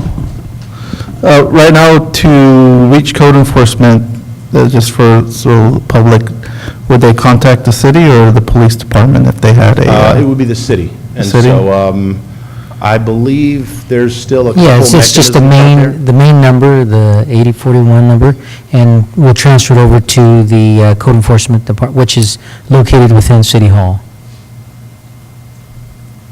Or they can actually email the department as well. We have a generic one, and then we also have a more specific one. But yeah, they can make contact directly to the main number, and we'll make sure to route it over to code enforcement. Any other question? Do we have them on our website yet, the department? Maybe we can add them to it. Yeah, I think we're still working on that particular piece, so we'll make sure to report out once that's completed. All right, thank you. Yeah, and then just lastly, I wanted to touch on, just real quick on Lamont, on the Greenview software that he mentioned. We did have staff today go through the presentation of that software, and it has different modules, and it does more than just code enforcement. There's lots of opportunities for, the police department, the recreation, all of our departments to be able to interact and communicate and be linked to, a case in particular. It doesn't matter. You create these cases. And so we're looking at that, and we'll be coming to council a little further down the road with a recommendation on that. Thank you. Thank you. Any questions from the public? Yes, sir. Just a little bit of education. I know that I'm always talking, but, it's going to be a lot of frustration, I hope I can, hopefully prevent a lot of frustration from citizens against the council and Lamont. This community, over the past years, it has a lot of non-conforming add-ons and all that stuff, and I don't think, in my opinion, to go back, because half of the city is non-conforming, it has added on, structures on the side, and if it's something that's unsafe, I understand, but, I'm not saying that, I'm not trying to prevent you from doing your job, but, in the past, when we got new code enforcement officers, they go out there and start citing everybody because, it's not on record with the city. Well, over the past 10 years, when the economy went down and people had it out on structures, people bought their homes and bought new homes with structures or added on rooms, garages, and all that stuff. And, I'm pretty sure, if you guys don't know that, you guys can be going over there and citing people, but that's going to prevent nothing but headaches for the council, because everybody's going to start calling the city and especially the council, and they're going to say, well, you know what, I bought that house with that room like that, you're asking me to tear it down. I'm not going to tear down half of my house or half of my quarter of my house, and it's going to be nothing but problems. So I'm just trying to prevent issues, and hopefully if you see something that's been somebody's get caught, you can see that it's just being built without a permit. I understand them, stopping them and from adding on, but to go cite somebody that for added on room that's not on record and it's been there for 10, 15 years and, it's going to prevent nothing but problems for the council because they're going to have to debate and, cause headaches. So it's just a recommendation and a little bit of education of things that has passed in the past with other code enforcement officers, and you get the whole community upset with the council. Okay. So, thanks a lot. Thank you, Supervisor. I think our, council's main focus, and I've done code enforcement for, and right now we're focusing on public safety. We're really, we understand and we sympathize with those items you brought up, and I'm sure we'll be willing to work with the community, and it's just basically getting compliance and making Livingston look better, and that's kind of what we're focusing on right now. It's more or less of a public safety concern. So. Thank you. Thank you.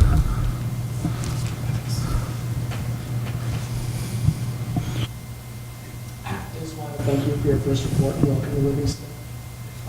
Good luck doing your job. It's not an easy one at all. Just stay with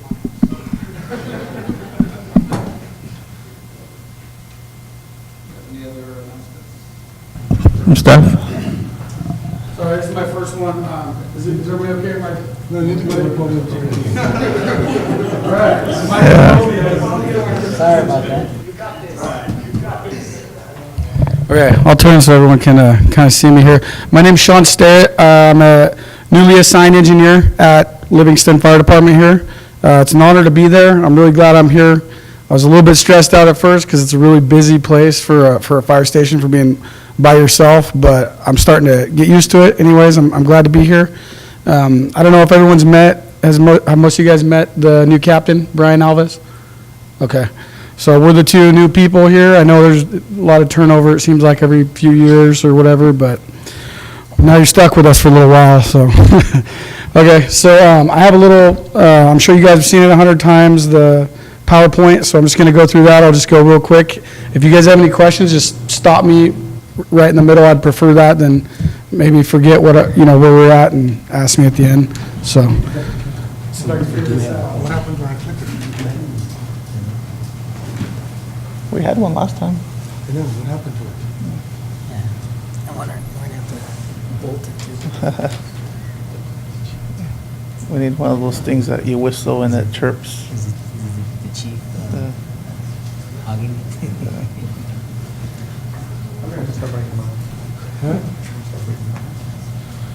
Okay, so if this thing's not super great, I apologize. I didn't realize I was coming to this meeting till about 4 hours ago, so I just kind of took the old PowerPoint and just kind of added in the new statistics, so you can go ahead and switch. Okay, so emergency activity report, and from what I was told, we didn't get to present last month, so this is going to be the combined last month and this month's up until the 15th. So medical aids, and we're going to start out with city incidents, and then we'll talk about county incidents, and this is just everything within city limits. So medical aids, 131, vegetation fires 6, vehicle accidents 7, vehicle fires 4, structure fires 5, and some of these are, if we get toned out to a report of a structure fire ends up not being a legit fire, these are just how they go into the system. It's not necessarily meaning a house actually burned to the ground or there was even an actual fire. It's just how the calls come out. Because we do get canceled as well frequently, but not like super frequently. But so debris fires, which would be like piles in people's yards or rubbish piles, is kind of what we call them. 2, alarm sounding, meaning there's a fire alarm going off. Not necessarily meaning there's a fire, it just comes out as alarm sounding. 5, false alarms to where we got called and canceled en route. 2, firefighter standby. That could be anything from if you have an electrical issue at your house, or you burnt something on your stove, or your power's out, or you have like a leaking gas line, anything like that, problem with any appliances, that can be a fireman standby, power lines down. Public assist is where we go and help people get into bed, or just anything you could think of that you'd call the fire department for, to where you just need them to assist you, helping you get grandma back in bed, or helping you get them, up and around the house, just that kind of stuff. So 3 of those, and then hazardous material releases, 0, so that's good. Next slide. So these are county incidents, because we don't only respond to the city, obviously we respond to the county. That's why we're on a county piece of fire apparatus most of the time, even though it's for the city of Livingston primarily. So county incidents, medical aids 25, vegetation fires 14, vehicle accidents 43, vehicle fires 16, structure fires 10, debris fires 5, alarm sounding 11, false alarms 1, firefighter standby 2, and then public assist 4, and hazardous material or carbon monoxide 1. So again, that's county, and I'll respond from this station primarily to Delhi, Belico, Cressy, Hillmar, Stevenson, and sometimes we'll go into the Atwater area, but it usually has to be some kind of a big incident for us to go that far. So, next slide. So the summary of the reports is so total incidents so far as of today. This is actually -2, so we'd be at 1,003 for the station. That's just this station. Incidents in the city, that's just the city incidents, 536, so that's a little more than half. That's pretty busy. Incidents in the county, 583. And then we do have a good PCF response, which is a paid call firefighters. They are very good in this particular city. I get along with everyone there. They're a good group of guys and girls. So 69.33%, and then for station coverage is 12%, which that's if I go on a call, then somebody just comes and covers the station on a separate engine that we have in the app bay there. And then incidents within Livingston's initial area, 78%. So next slide. Any questions so far? Keeping you awake? All right, so the trainings we did this month for the paid personnel, which sometimes the volunteers will join us, but they're not required to. We did master streams, which are, if you ever see the engines, it looks like they have a big turret on the top hanging off, and it's shooting a lot of water. That would be considered a master stream. They're large applications of water. So we did training on that. Question? No? All right. And then with the volunteers, we did, and this was just at the station here, and we just did it a couple weeks ago, forcible entry, so how to enter buildings when they're locked through windows, doors, all that kind of stuff. Try not to destroy the building or the doors, or sometimes you have to, obviously, depending on what type of incident and what it's requiring. Obviously, if it's a fire, we're gonna break stuff. So, and then we did fire hydrants, talked about all that kind of stuff, the types, how much water, what the color differences are, any of that stuff. Next slide. So fire prevention. So, and again, this was from last month, so I'll just read it real quick. I know it's, this is the 2 months joined together. So summer vacation is upon us. A lot of families and friends will be enjoying outdoor activities such as camping. With camping, there becomes a need for campfires. Campfires are the #1 cause of man-made wildfires. While campfires can be fun and enjoyable, they can also cause extreme devastation due to negligence. Please ensure that you are able to have a campfire in an area you are camping in, and do your part to ensure the campfires are out cold before you leave the campsite. Next slide.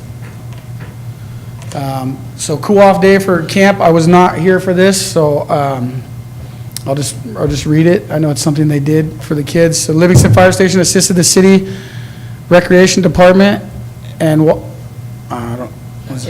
Jackie Benoit with an annual cool-off for the kids' day camp. The fire department sprayed the kids down utilizing a fire hose and water off engine 96. The temperature that day was 110. Next slide. And these are just some pictures. Go to the next.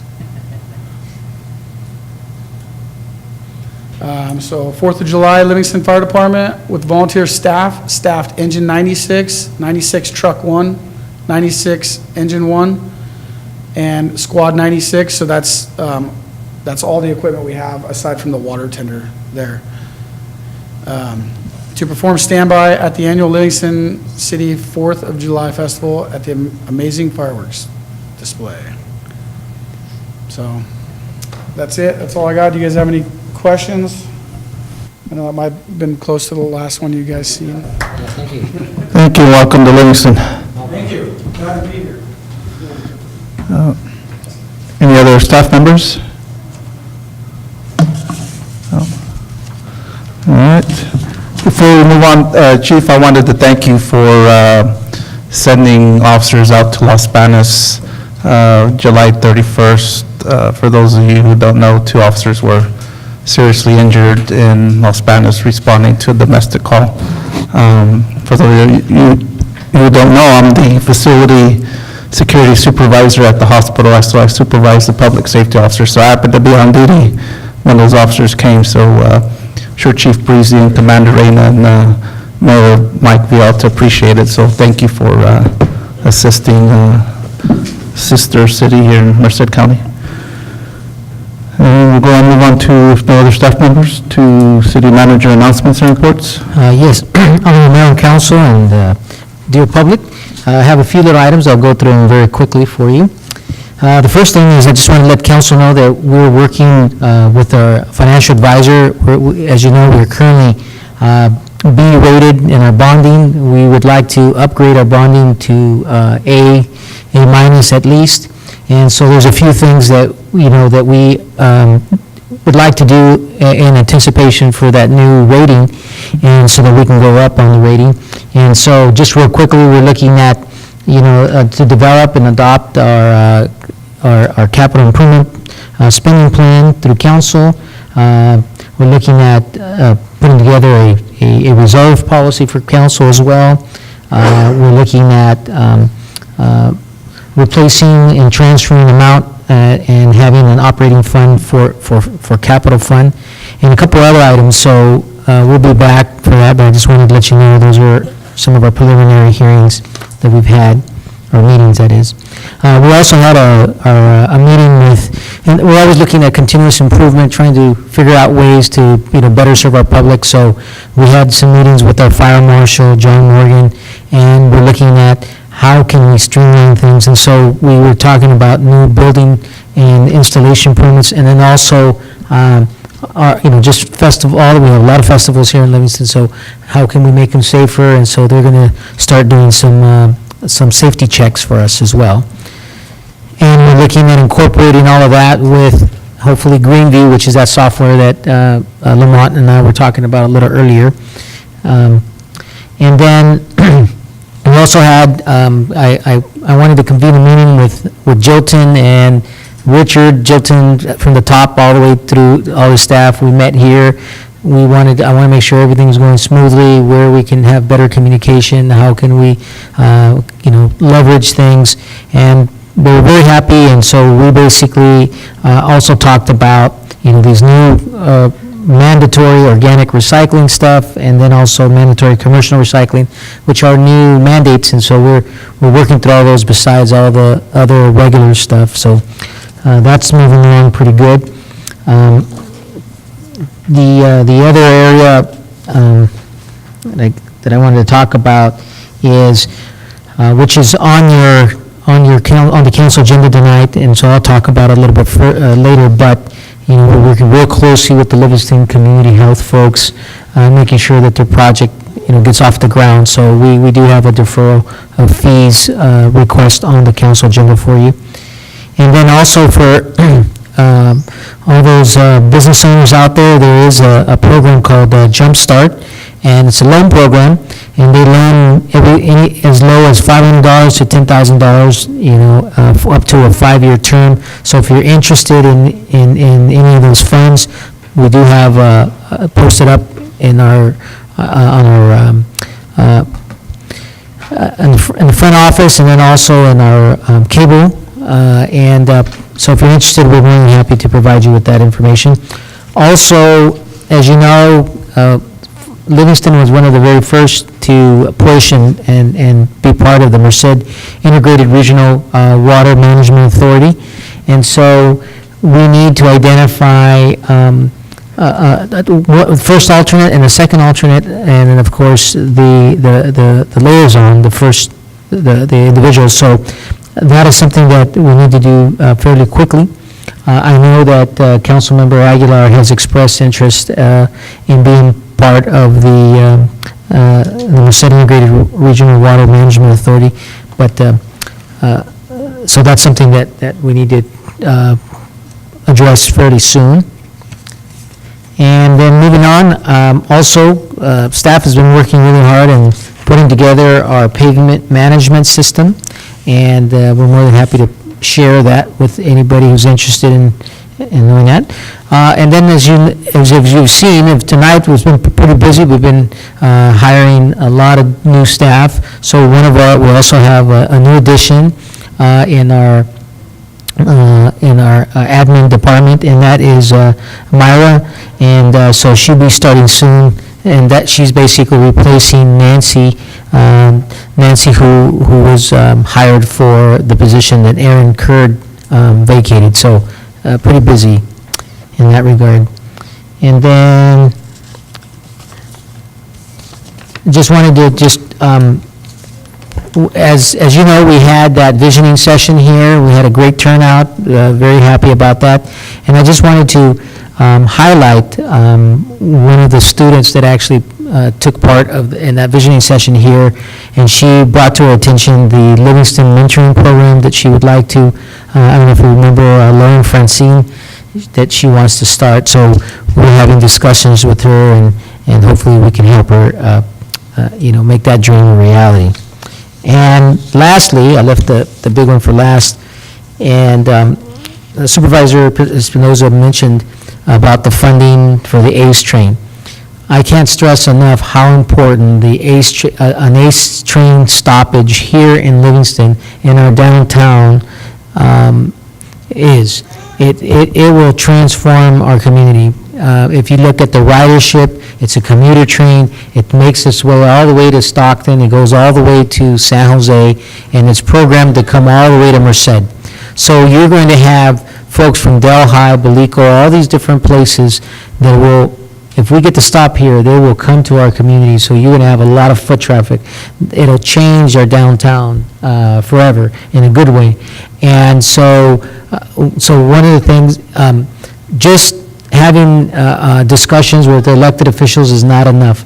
I believe that we need to do some focus groups. We need to look at commuter patterns.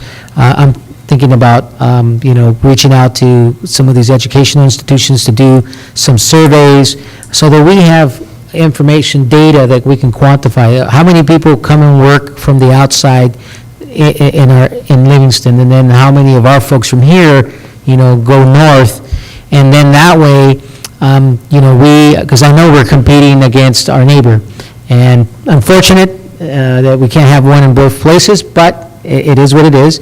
And so in Merced County, you will have 2 ACE train stoppages, but not 3.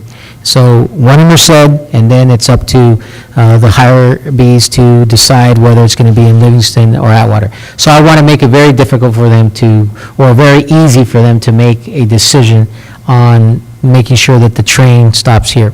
So there's lots that we can do. I think one of the things we can do is we can ask for letters of support from all of our institutions, whether they be nonprofit or businesses here in town, but also quantify it with very good, valuable data.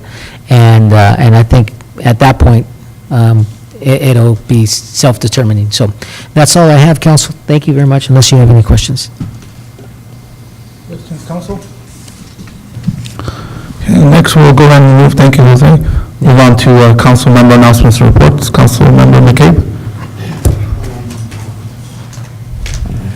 I attended my WELL Fellowship over in Oxnard this weekend, continuing to learn more and educate myself on water issues statewide and try to bring that back here to Livingston to see more ways we can be creative and improve. And that's all I have to report. Councilmember Aguilar.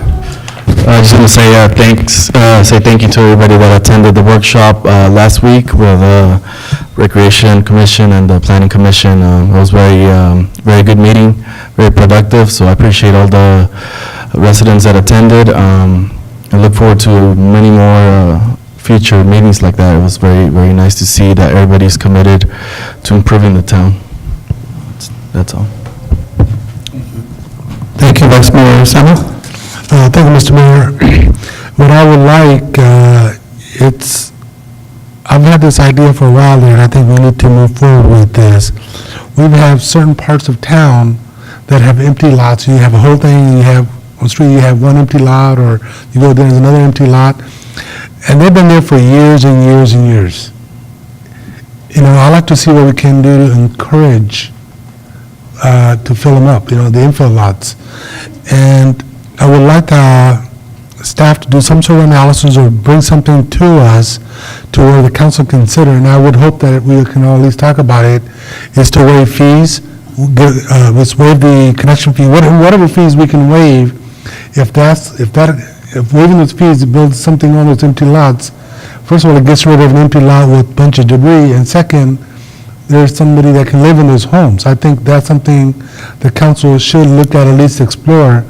So I would like to ask the staff to look into that and perhaps bring that into us sometime this year. All right, thank you, Vice Mayor. Yeah, just a follow-up real quick. So, absolutely, Councilmember Samra, the mixed-use commercial opportunities in our downtown are definitely there, and so we will definitely come back and provide council with some incentives, some alternatives for some of these property owners to do something with their properties. So, great idea.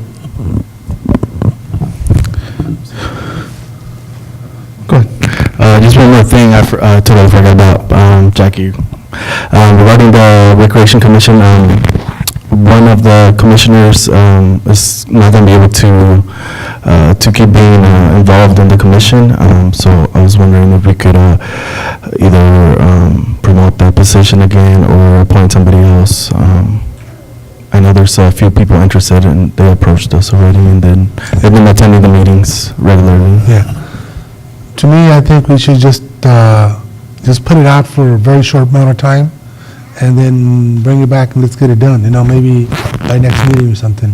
Yeah, that'd be great. I know it's been actually being displayed at the sign here outside. Yeah. It's been for the past week already. We can advertise it, whatever, and then maybe in the next council meeting, we can appoint somebody. And maybe it's worth maybe appointing an alternate. Maybe, so we can kind of look into that as well. All right, thank you, Council. The only thing I have is kids are back to school, so be careful driving and, careful the routes you take, and be on the lookout for backpacks and kids walking. I know the middle school and I think the elementary school started and high school tomorrow. And Council, if you don't mind, I'd like to move up 7 next. I see Mr. Anthony Chavarria out here, and it's 9-something. He has his lovely family here, and I'm sure they might have to go to school maybe. So if you don't mind, if we can do 7 and 12 next. So I see the lovely young lady with the purple bear ready to fall asleep. So if we can move that, if there's no objections, okay. Sure, go ahead. Real quick public announcement. It's going to come out in the papers tomorrow. So we have our first positive case of St. Louis encephalitis, which is a vector-borne illness brought on by mosquitoes. So please, everyone, if you're going to be out in the mornings or at dusk, make sure you apply mosquito repellent that has DEET on it. If you start having bites in your home or your community, make sure you report that to the Mosquito Abatement District, and they'll get out there and do additional spraying in your area. This disease hasn't been in this county for over 40 years. It's a very serious one and a scary one, so please do what you can to protect yourself and your families. And that includes being very verbal with our Mosquito Abatement District so they know when you are experiencing bites. Thanks. Thank you, Councilor McCabe. I completely forgot about that after I even attended the abatement meeting today. So thank you again. If we could, number 7 and then 12.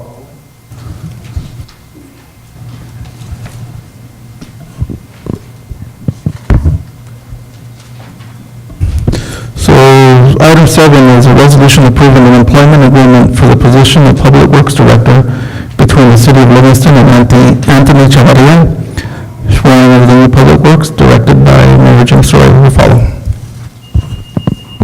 Yes, Honorable Mayor and Council, I'm deeply honored to present to you Mr. Anthony Chavarria.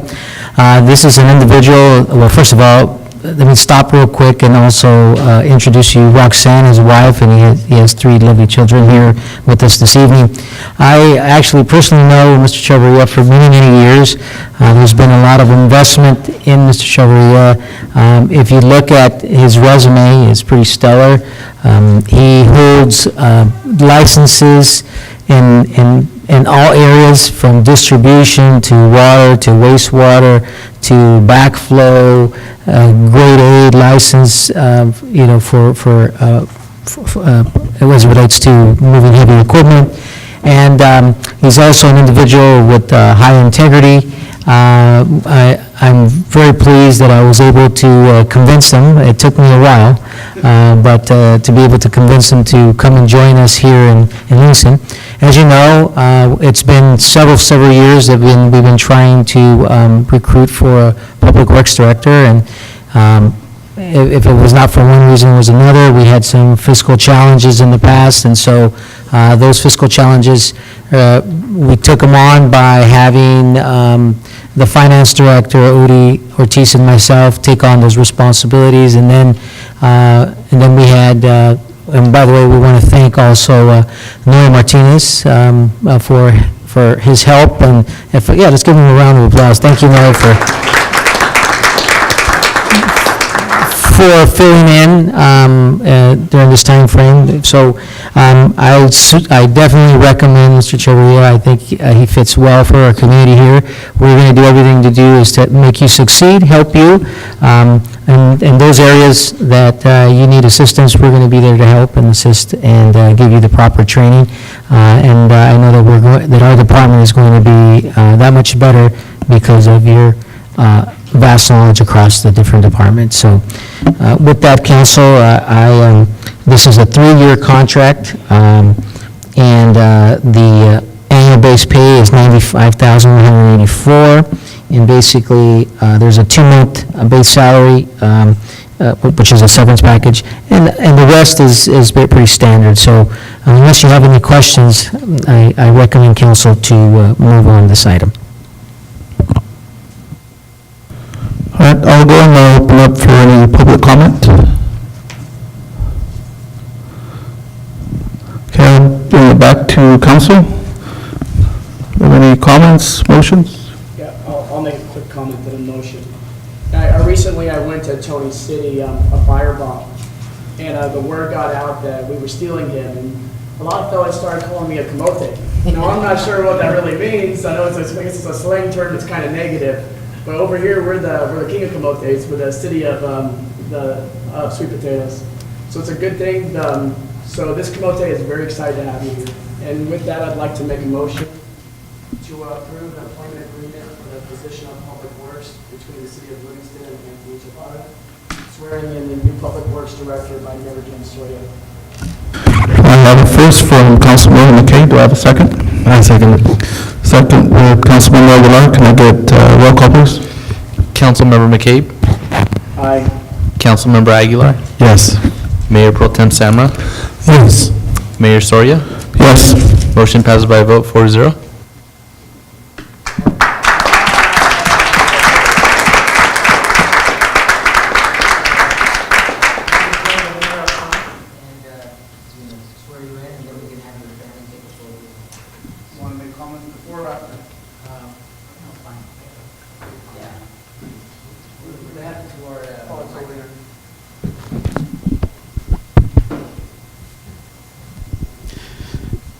Your Honorable Mayor, council members, I'd like to take this time to say thank you. Thank you for the opportunity to serve as your Public Works Director for the City of Livingston. I'm very humbled and excited. I look forward to forming a relationship with this community, working with staff, making some new friends here, just helping the City of Livingston tackle those water problems and wastewater problems, and just keep the workflow going. Thank you.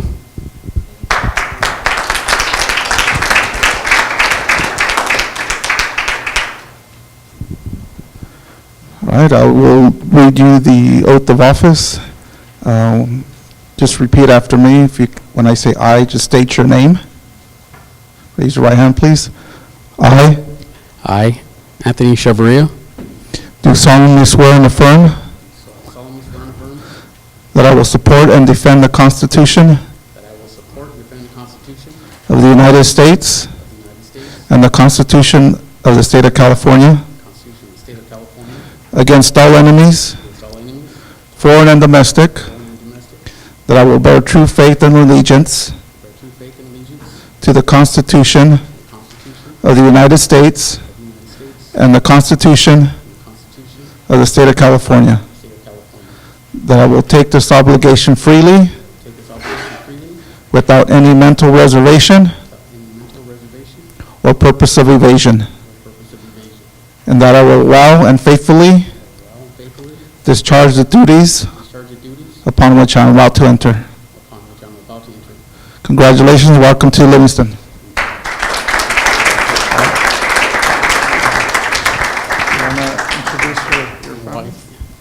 and this is my wife Roxanne, my daughter Marissa, my daughter Emma, and Anthony Jr., Anthony Elijah.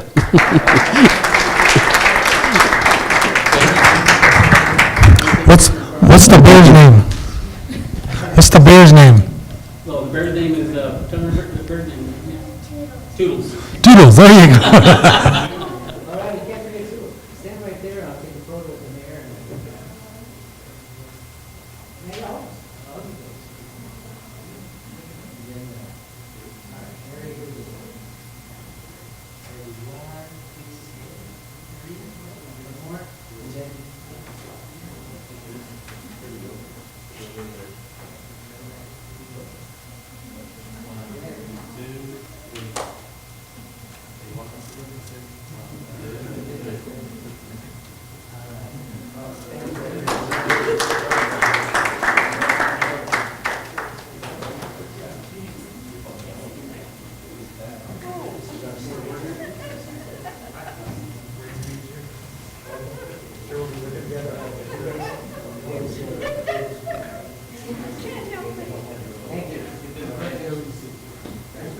I just looked up that word in the Urban Dictionary, which is why I'm... It's got us all happy.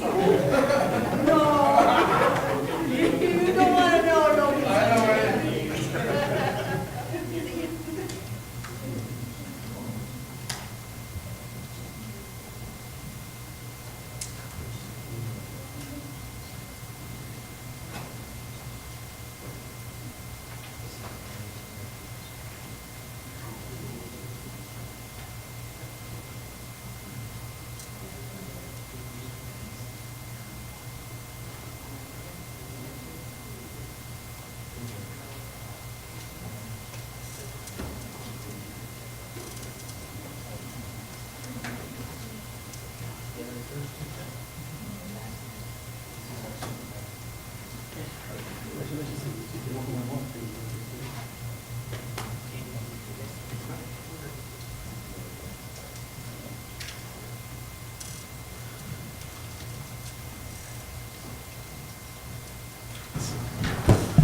Okay, we will move on to item 12.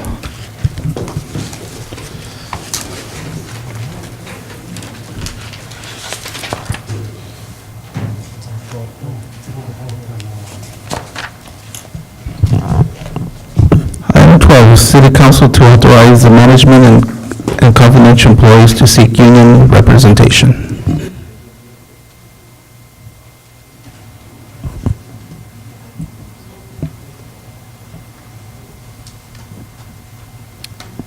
Ready? Okay. Honorable Mayor and Council, thank you very much.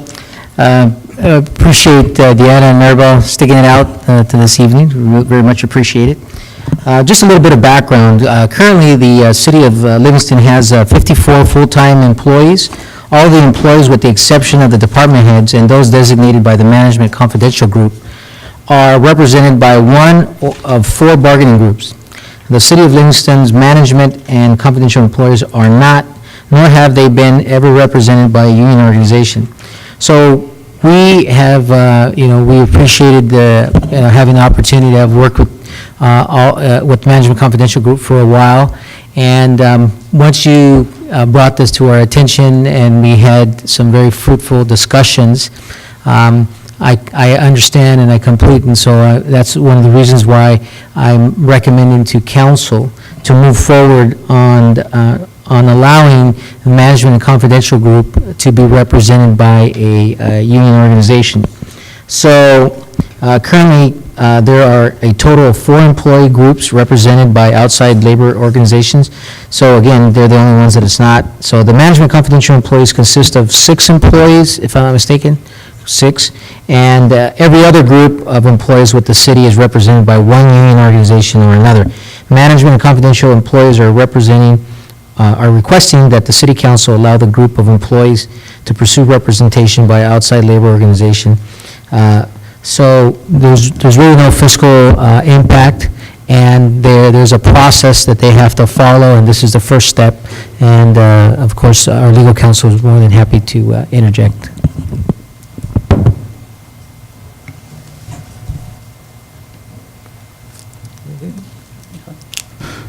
I'll open up for any public comment. Okay, we'll bring it back to, no one coming forward, we'll bring it back to council for motions. No, just, I'm just curious, when I've worked with several special districts, and at the special districts, the management and the confidential employees do not need a union, they represent themselves. What is the situation here where they feel they're not able to represent themselves? Well, this particular group has been representing themselves, but they feel that it's important for them to have outside representation in order for allow them to be able to formulate and gather the proper data and information. They don't have the experience, and they also need an expert that can guide them in the negotiating process. And so really what has consisted, our negotiations to this point has really been, for the most part, all of them coming in to see me and coming up with a line item of what of wants. And so they feel that there are disadvantages as relates to the rest of the groups.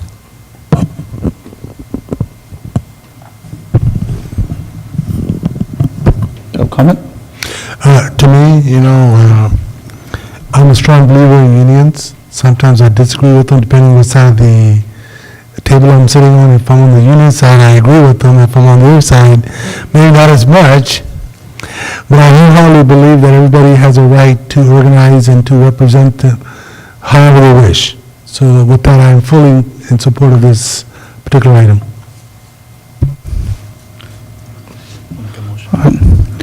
I also agree with you, Vice Mayor, and I'm in support, so if we need to take a vote. Okay, well, I will make a motion then. Unless somebody has a comment. Is there any way for us to consolidate our unions? Because I've been to several professional organizations, and there's 1 or 2 unions. There's not 4, and now there's going to be 5? This is ridiculous. I think those are bargaining groups. So it doesn't mean, some of them are represented by same particular group. So it's, I'm sorry, there's 3. So 3 is a lot. No, so there's... There's 2, okay. Only 3 and ASME. Yeah. Okay. Yeah, so they may have more than one individual bargaining group, they may, but there's not, we don't have 3 or 4 unions here. We have bargaining groups. Yeah, we have particular groups that are part of those particular unions.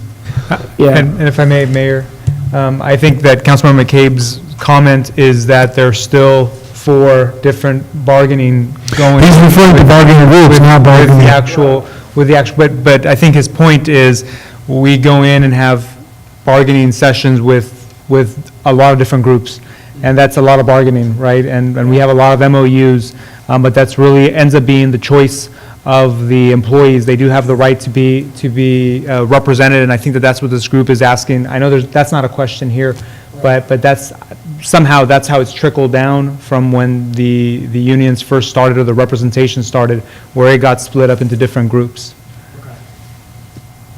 I have a motion for Vice Mayor, and I second it. May I get roll call, please? Councilmember McCabe? Aye. Councilmember Aguilar? Yes. Mayor Pro Tem Samra? Yes. Mayor Soria? Yes. Motion passes by a vote 4-0. Congratulations. And the hard work begins, so have a good evening.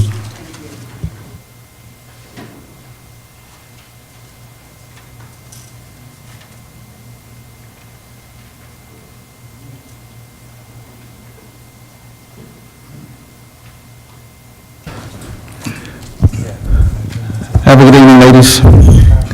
Okay, we'll move on to a public hearing. Item 4, resolution adopting mitigated negative declaration for the city's water system improvement project.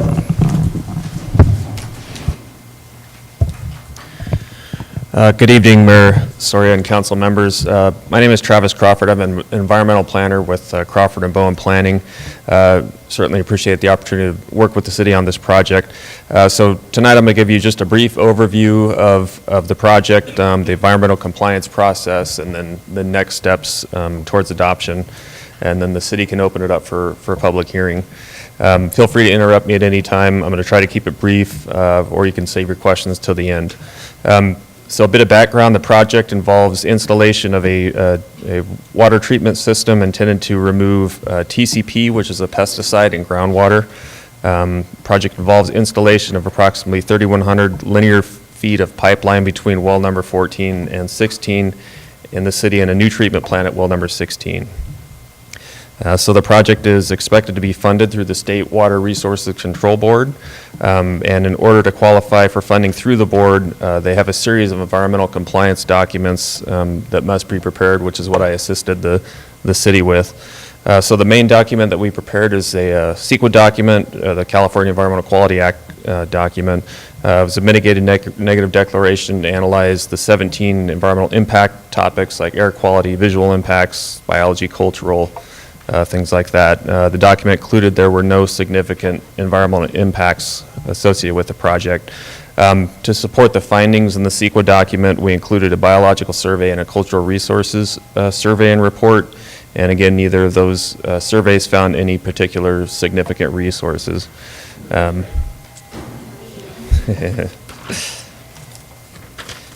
So in accordance with CEQA, we published a notice of the mitigated negative deck and the Merced Sun Star. We sent notices to local agencies, and copies of the document were mailed to the state clearinghouse, who disperses them to state agencies like the Air District and Caltrans and Native American Heritage Commission. And this occurred for a 30-day public review period, which went from July 14th to August 14th. And as of today, as far as I'm aware, the city has not received any comment letters on the document. And so I mentioned the State Water Board's involvement in the funding. So they require an additional layer of environmental compliance in addition to CEQA. It's called CEQA Plus. They have you analyze some federal thresholds when it comes to air quality and biological and cultural resources.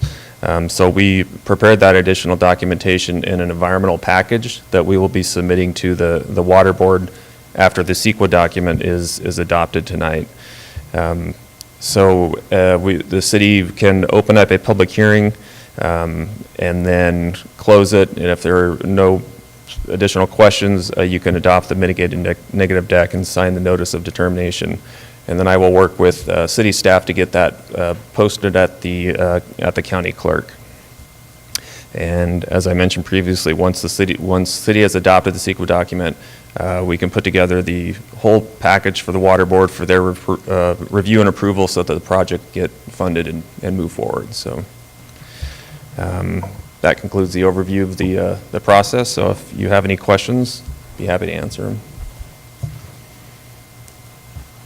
All right, thank you. We're going to open up for public comment.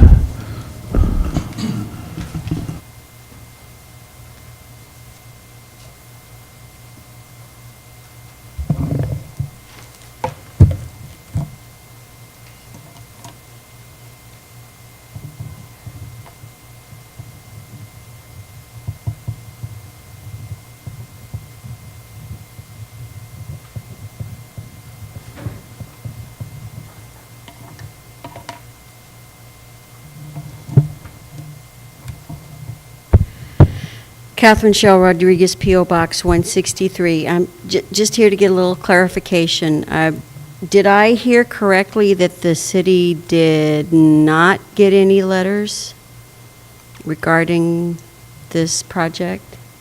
As far as I am aware. Okay. The reason for my confusion is page 1 of 3 of the resolution.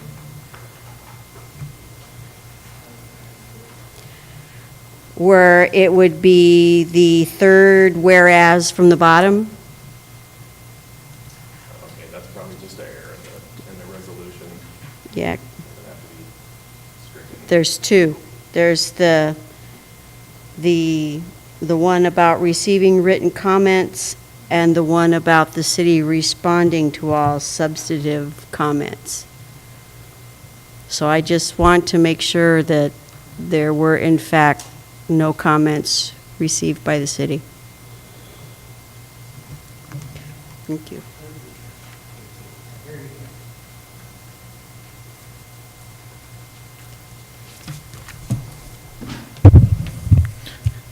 Good evening, Luis Flores, 707 Almonwood Drive.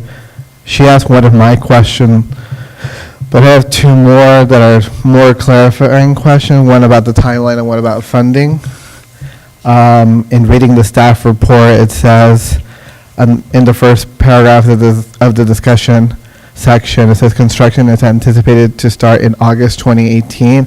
I was just wondering why it's starting a year from now, if it's depending on funding, which leads to my funding question about how secure or what level of guarantee is the city assuming we're going to get from the California State Water Resources Control Board?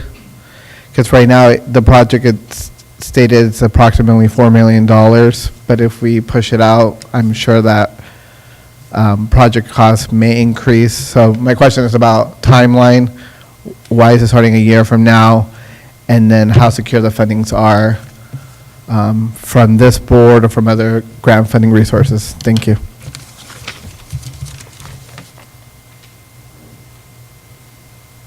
Mayor, members of the council, I'm Alfonso Manrique. I've been with Gubay Engineer and have been working with Travis on this project. The purpose of this document is to be enclosed with a construction funding application to the state.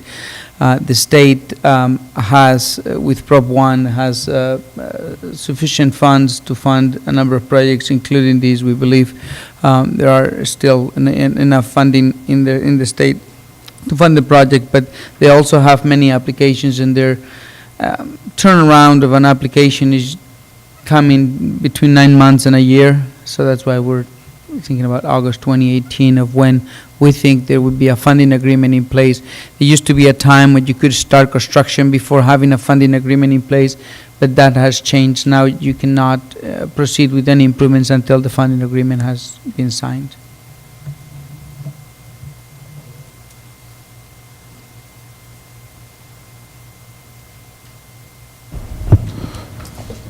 Any other public comments? We'll close it at 9:27. Bring it back. Mr. Mayor, all this is just adopting the negative deck, so it's still got to go through all kinds of work. So what I'd like to do is, of course, make the motion to adopt the negative declaration and striking whereas the city received written comments and response, and whereas the city responded, those two to be stricken from the resolution itself. And with that, I will make that motion to adopt the negative deck. Okay, I have a motion from Vice Mayor. I second it. A second from Councilmember Aguilar. Roll call, please. Councilmember McCabe? Aye. Councilmember Aguilar? Yes. Mayor Pro Tem Samra? Yes. Mayor Soria? Yes. Motion passes by a vote 4-0. Just a quick comment. I just want to, reiterate, and commend the city for, leading the charge and showing the way as it relates to TCP treatment. This particular community has really, led the charge in this area, and way before there was even an MCL limit that was established, so you should be commended.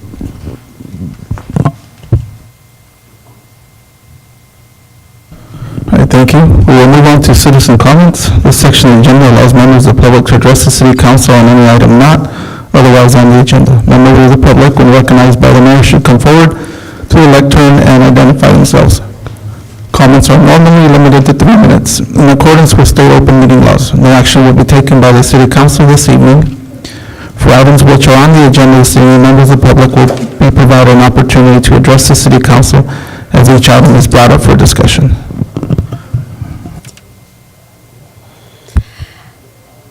Catherine Shell Rodriguez again. I want to preface this by saying that I have lived in my home for about 30 years. And I have been regularly attending city council meetings since about the beginning of 2007, more or less.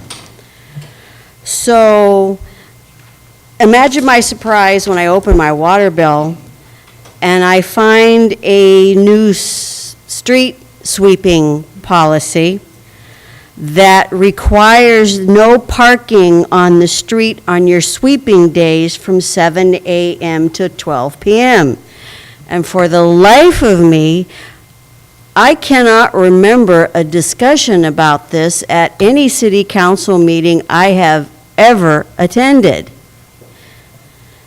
Now, I know we have an ordinance, in the municipal code that you're not supposed to park your car on the lawn, because I was there for those discussions, which begs the question of what are we going to do with our cars if we're not supposed to park them on the street and there's no space on our driveway? Park them on our lawns? That's already a no-no. And just looking down my street where I live, and I'm seeing car, trailer, car. Where are all those cars supposed to go? Especially between the hours of 7 a.m. to 12 p.m. when most of us have already left in one of our cars to go to work. And to top it off, this is scheduled time permitting or weather permitting. I mean, what are we supposed to do with our cars? And how do you expect to enforce something like this? Don't you have to amend the municipal code if you're going to be applying any kind of penalties?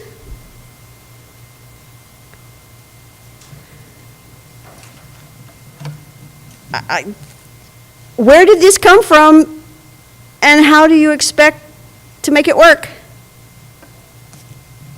And where are we supposed to put our cars? Can we get a waiver to put them on our lawn?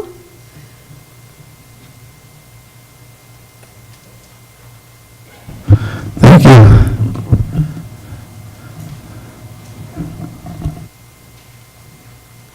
Council, Roger Espinoza, Livingston.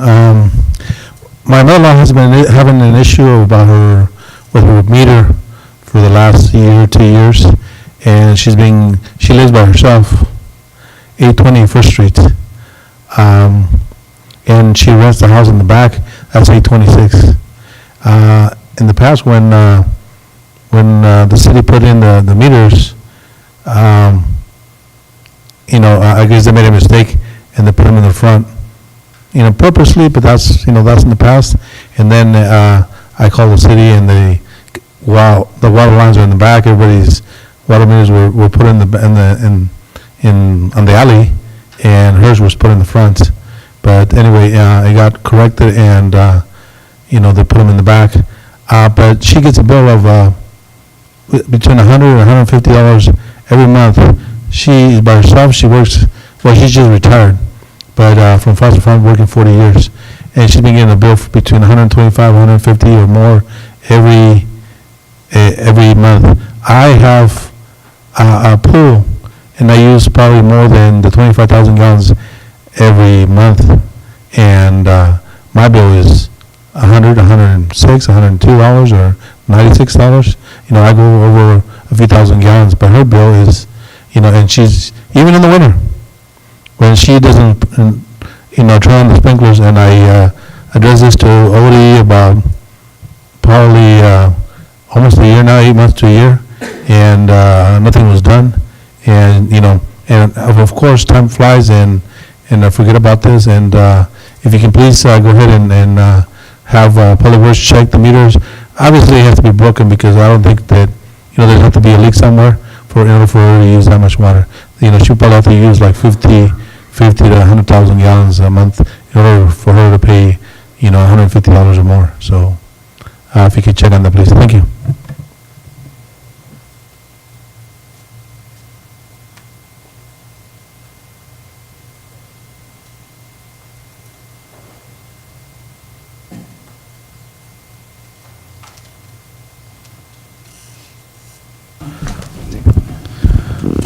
All right, thank you. Any other comments? All right, we'll make sure we look into that, and Ms. Shaw will also look into yours. I don't remember anything either. I do remember back in the 80s, when the town was smaller, I thought there was signage, but now that we've gone through a lot of growing pains, that maybe we should just add it's recommended that you, and not make it something where you have to. So, but we'll definitely look into it. So any other public comments? Okay. Close public comments, and we'll go to consent agenda. Items on the consent calendar are considered routine or non-controversial and will be enacted by one vote unless separate action is requested by the city manager or city council member. There will be no separate discussion of these items unless members of the city council or city manager request that specific items be removed. Item 5, approval of warrant register dated July 31st, 2017. And item 6, approval of warrant register dated August 11, 2017. Mr. Mayor, I make the motion to approve the consent calendar. Motion by Vice Mayor, second. I second. Councilmember Aguilar, second. Roll call, please. Councilmember McCabe? Aye. Councilmember Aguilar? Yes. Mayor Pro Tem Samra? Yes. Mayor Soria? Yes. Motion passes by a vote 4-0. So we'll make sure I didn't miss anything. All right, we will move on to item 8. It's a resolution approving a deferral of traffic impact fees for the development of a medical campus on assessor parcel number APN 022-010-017, and authorizing the city manager to negotiate a deferral agreement with Livingston Community Health. Thank you, Honorable Mayor and Council. As you know, the Livingston Community Health Medical Campus has been a project in the making since I was here in 2011. We've been able to assist and help them with actually finding the right institution to be able to provide them with the funding source to build this. And so it was really great and refreshing for me when I came back to see, that this has progressed and is to the point where they're ready to build. Unfortunately, there was some unforeseen costs that came about, and there was some value engineering done here and there, and so, but they were still a little short. And so this is a very important, project for the community. And so we had several meetings, staff, along with the engineering group and Leslie and her groups, to figure out a way how we can help her get her cash flow going so that she can get her project up to speed. And so we've looked at everything. We said, okay, when do we need, so we're not waiving anything. There is no waiver of any fees. So what we're looking at is postponing some of these fees for a little later. In particular, the traffic ones, because the traffic fees, before we actually initiate these, we're talking at least a couple of years out. Okay, so there is an opportunity for council to defer these. So they sent over, she sent over basically a spreadsheet of when she can pay what fees, and and there's actual triggers, so that the project, the rest of the phases in the project cannot continue or get the proper permits unless these fees are taken care of. So all the different proper mechanisms are there. So that's really what this resolution is about, and I know that our attorney would like to share a little bit additional information on this.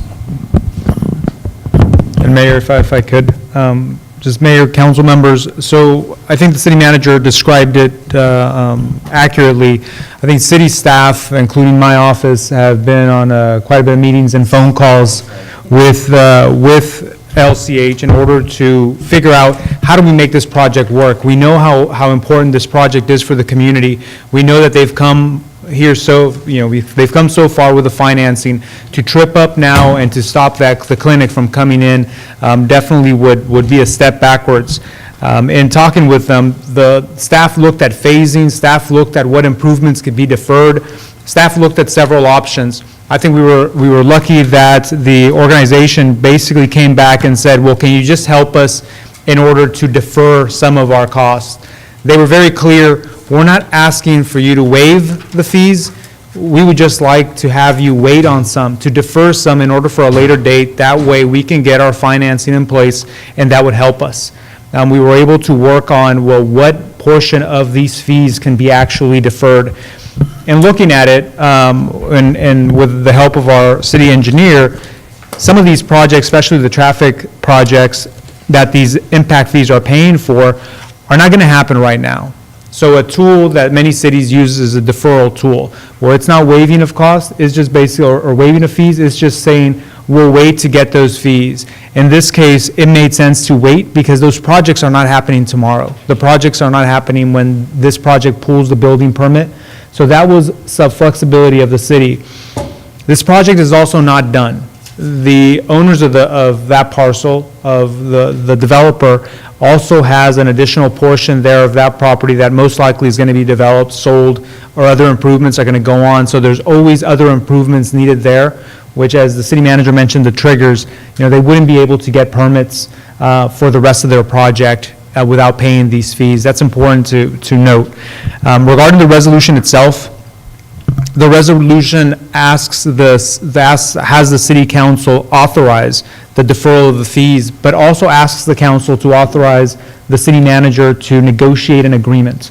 The agreement's going to flush out these issues. The reason why we didn't just bring everything to you and we didn't wait to develop this agreement is timing is of the essence for LCH. They actually are talking to the folks financing the project now, and they asked us, can you have something prepared for us?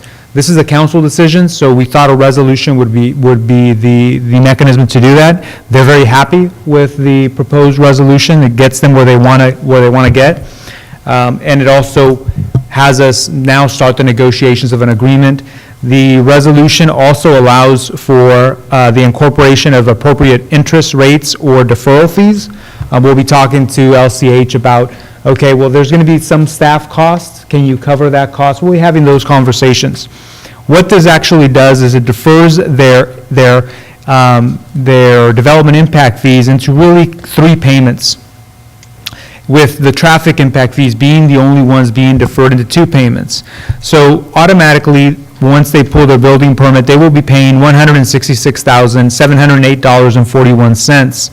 That is really for all of the other development impact fees, except for the traffic impact fees, and also except for the school fees.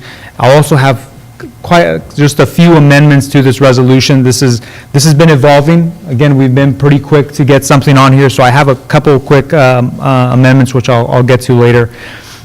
The other payments, really, which will divide the rest of the fee, the total amount being paid through this resolution is, the estimate would be $490,556.41. $166,708.41 paid at the time of building permit, and the rest of it split up into 2 payments.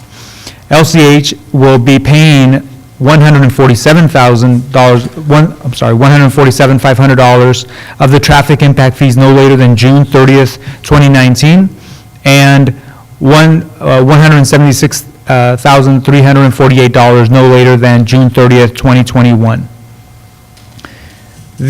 What I wanted to make is a couple of changes. These are actually estimates. So there on page 2 of the resolution, the now therefore be it resolved section, under A, the city council authorizes the deferral of I would like to add the word estimate, traffic, or estimated traffic impact fees for the project as follows. The second change would be on the second bullet point. It would say LCH shall pay the city the remainder of the traffic impact fees in in the estimated amount of, so again, adding the word, because this is only an estimate amount. On the third bullet point, second line, it should say, the whole bullet point, LCH shall pay all of the development impact fees owed to the city and impose as a condition of approval of the project in the estimated amount of $166,708.41 no later than the time that building permit for the projects are pulled. Adding a sentence, this amount does not include development impact fees owed to the school district. And those are just the changes, just to make sure that the amounts here, they could change when we have the actual square footage of the project. These are pretty close to what they're going to be, but they may fluctuate a little bit. And also, this does not include currently the estimate would be, I think it's around $20,000 that needs to be paid to the actual school district. So with those minor changes, definitely staff's recommendation is to afford this flexibility for staff in order to move forward with the project.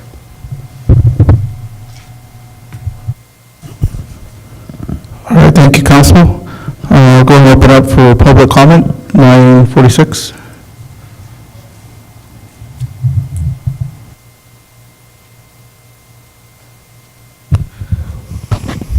Luis Flores, 707 Aldenwood Drive. My only comment would be, I'm not even sure if it's a comment. I was just concerned about this vote being sort of setting a precedent for other nonprofits or other businesses, private or public.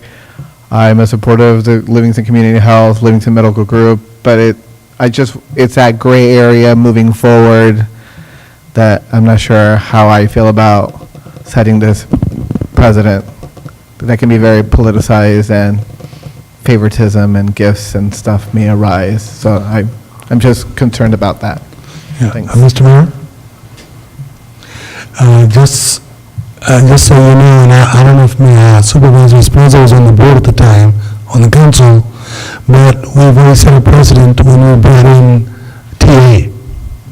We actually did some deferrals and fees and some paybacks for some taxes in order to get the project going as well. So we have done this not only for a nonprofit, but actually for a profit as well. This is not something unique or new. Yeah, and just to address your, the notion of favoritism, This actually only came about because of the $2 million shortfall that they had with their project, and that's what spurred, because up until that point, the process was going really smooth, and so it became critical, a critical issue for them, and their project was in jeopardy, and that's why we had emergency meetings to address this right away and come up with solutions. And so first, we tackled it by looking at where there could be some value engineering, and the city basically said, look, we need these improvements. We don't want to shortcut these improvements. And so we came up with other better ways to keep the project alive, and then knowing that our traffic fees was the area that we can actually work with, the Livingston Community Health. That's where we went in that direction. Rodriguez Mills again. I know that they would have to pay interest, and they're saving money because, the city is deferring. But, I'd rather see a building there, business being done there, instead of, of course, the public, it will get better services and wider services, and instead of seeing the eyesore there for a long time. So I know that they cleaned it up a little bit, but, in the past, some buildings were not approved, and, we could approve some homes and properties like the vice mayor was saying, empty lots, but I'd rather see buildings there, and it's more useful. It's a nonprofit, so I don't know if they're gonna be paying property taxes, maybe not, I'm not sure, so, but I'd rather see, I think it's a big investment, so, I would, in that way, I would recommend it. Thank you. Thank you, Supervisor. Any other public comments? Okay, we'll close it at 9:50. I'll bring it back to council. Comments or motions? I'm sorry, were you two going to say anything? Yeah, I was going to say. I'm sorry, go ahead. Go ahead, please, go ahead. I'm just going to say, to me, it is a very important project for the growth of Livingston, and also a great service to the community. So I'm for this. Like you said, the fees aren't being waived; they're being deferred to a later time. So that's all I'm saying. Yeah, just a couple of questions, and we'll go to that. And that's for, I know that we don't have a representative from LCH, but I understand they're not going to phase this anymore. They're going to do it all in one shot, correct? Or did I misunderstand that with the CEO when he was here during the... Well, basically, to answer your question, the project was in multiple phases. So what they've done now is that they consolidated some of the phases. So you're going to see more done sooner than later. So in the first phase, you're looking at 3 buildings, which before were, I think it was 1 building. So they're going to move forward. Yeah, and also, and I think, and I'm pretty sure we're all in agreement here, if you put something across B Street to an area, maybe that'll spur something up next to it, that's how you get things started, and I think we're all for that. And also, and I don't know if you have a particular start date, but according to the CEO, they're looking to start ASAP, once everything is ready to go, they got everything, so as soon as we come to these agreements, they're ready to build. Yeah, you're absolutely right, Vice Mayor Samuel. There's definitely, they actually have 2 other parcels that once all this gets going, that they are going to market, and so there's certainly going to be other service providers that have a nexus with that, and others that would want to take advantage of the foot traffic and stuff, and so that will spur, and of course, more job opportunities, because they're crammed in the facility that they have here in our downtown. And it goes back to what I said when we had to make some adjustments for TA. Yeah, it was an empty lot that was never going to be built, but so we had 5 years to wait for some things. But look what it did around it. Those 5 years of deferrals and all that has long been long forgotten, and we've gained a lot more. And I think and I know that I've mentioned this to Jose, the city manager, that we need to find a creative ways to do some development, and if we can find things like this to go on handling that side too, it's part of the good, let's find ways to build. So if there's no other comments, okay, I would like to make the motion that we adopt the resolution 2017 approving the deferral of traffic impacts fees for development of the middle campus on APN 022010017 and authorizing the city manager to negotiate a deferral agreement as we discussed with the legal. Have a first from Vice Mayor Sama. Second. Have a second from Councilmember McCabe. Can I get roll call? Councilmember McCabe? Councilmember Aguilar? Yes.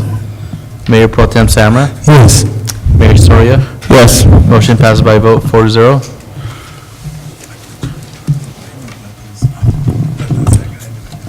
Okay, moving along, we go on to item 9, resolution approving the annual local transportation fund, LTF, claim to be filed with the Merced County Association of Governments, MCHE, for fiscal year 2017/2018.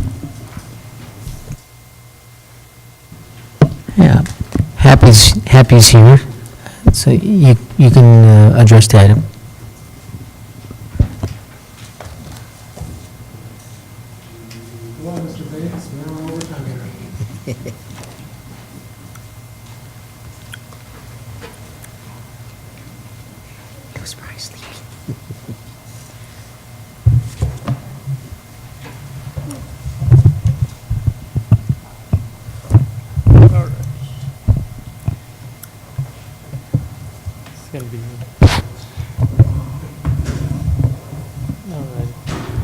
We need a taller mic. I know.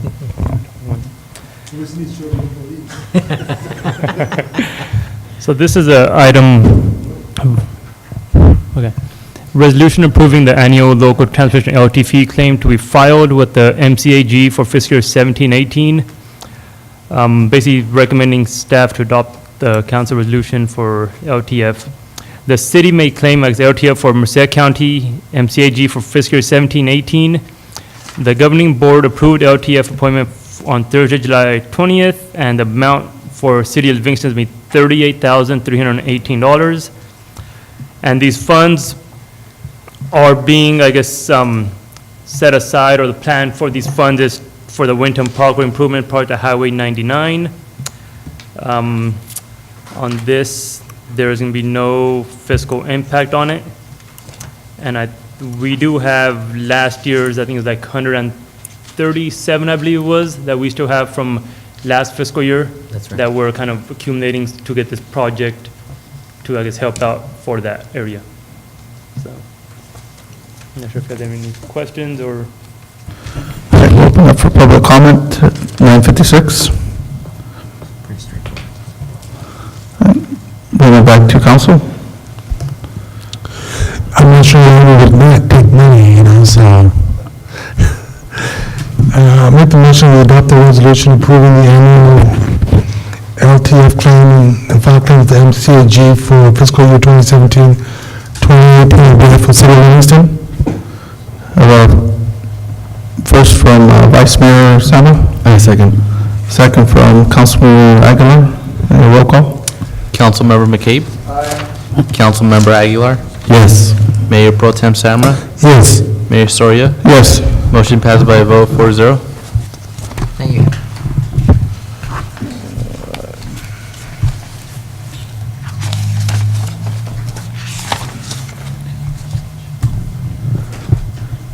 And moving along, we'll be going to item 10, City Council approval of method of compliance, track 1 of the statewide trash provisions ordered by the State Water Resource Control Board under section 13383 to meet the statewide water quality objective for zero trash discharge from storm drain systems. Good evening, Mayor, rest of council members. Noe Martinez from the City Engineer's Office and also Public Works Office. I'm sure everybody's ready to go home, so, and plus, I'm talking about more code compliance, so I'm gonna make it quick.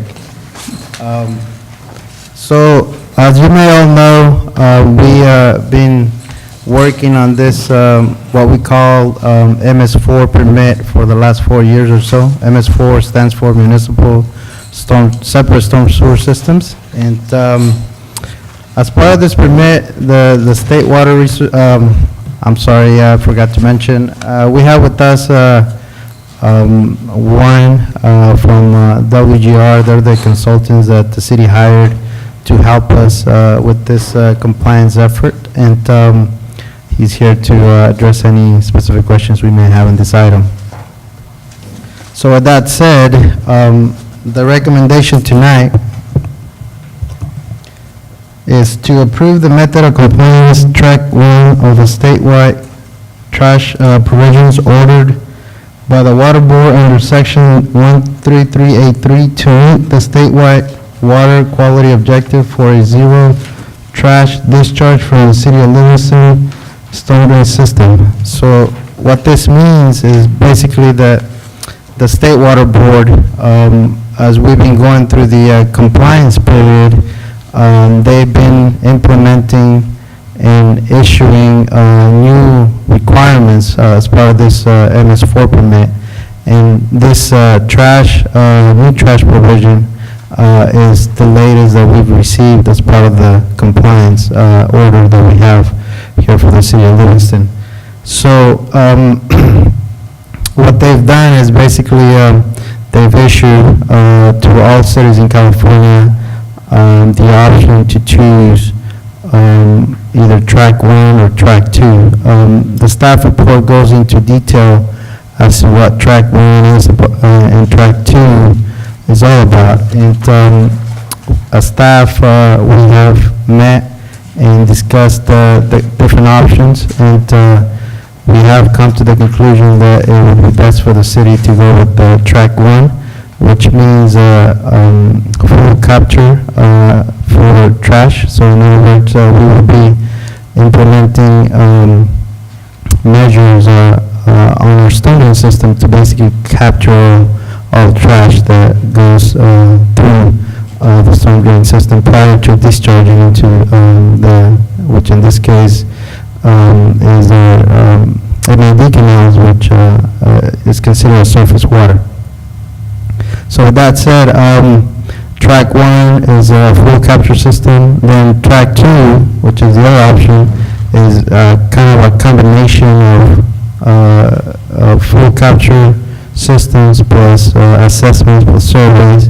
And the difference between the two of them is that with track 1, the city would incur the capital costs to install all those improvements versus track 2, which would include capital costs plus ongoing costs for the analysis and the assessments and the evaluations, the surveys, everything that the city would need to do to comply with that particular method. So, in a nutshell, we're recommending that the city move forward with track 1.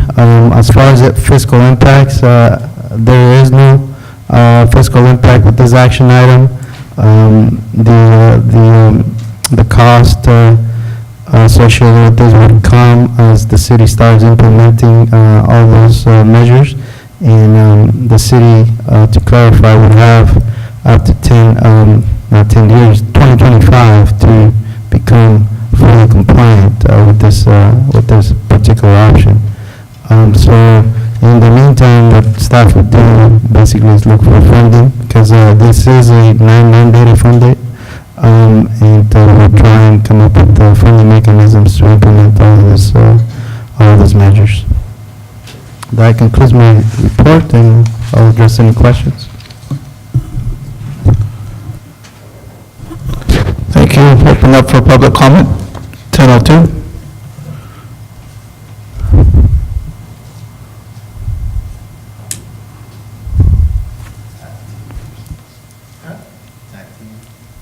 No, I always let her go first.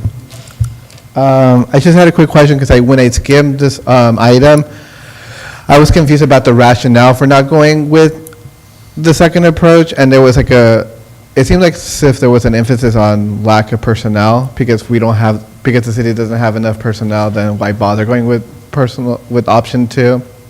So if anybody can speak to the people power needed to do option 2, that'd be great. Thanks.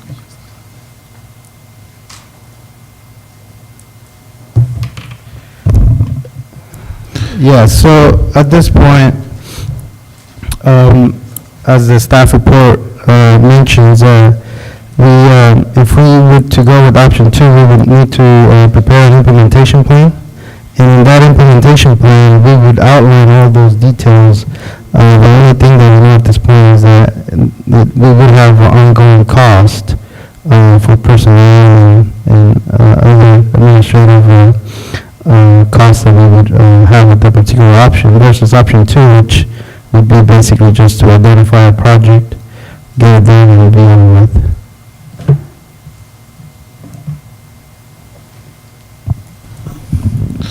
Any other comments? Close it at 10:04. We'll bring it back to council. Any comments, motions? I make a motion to approve the method of compliance, track 1 of the statewide trash provision ordered by the State Water Resource Control Board under section 133A3 to meet the statewide water quality objective for zero trash discharge from storm drain systems in the city. First from Councilman Aguilar. Second. Second from Councilman McCabe. Roll call, please. Councilmember McCabe? Aye. Councilmember Aguilar? Yes. Mayor Pro Tem Samra? Yes. Mayor Soria? Yes. Motion passes by a vote of 4-0. Thank you, Council.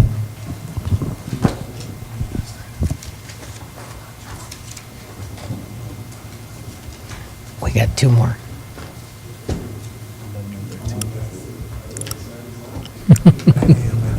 Okay, we're on to item 11, City Council acceptance of a bid for installation of new flooring at City Hall and City Council chambers. Yes, I know that there's going to be a lot of employees applauding this. As you are very aware, there's been quite a bit of wear and tear of our carpet, both in the council chambers as well as City Hall.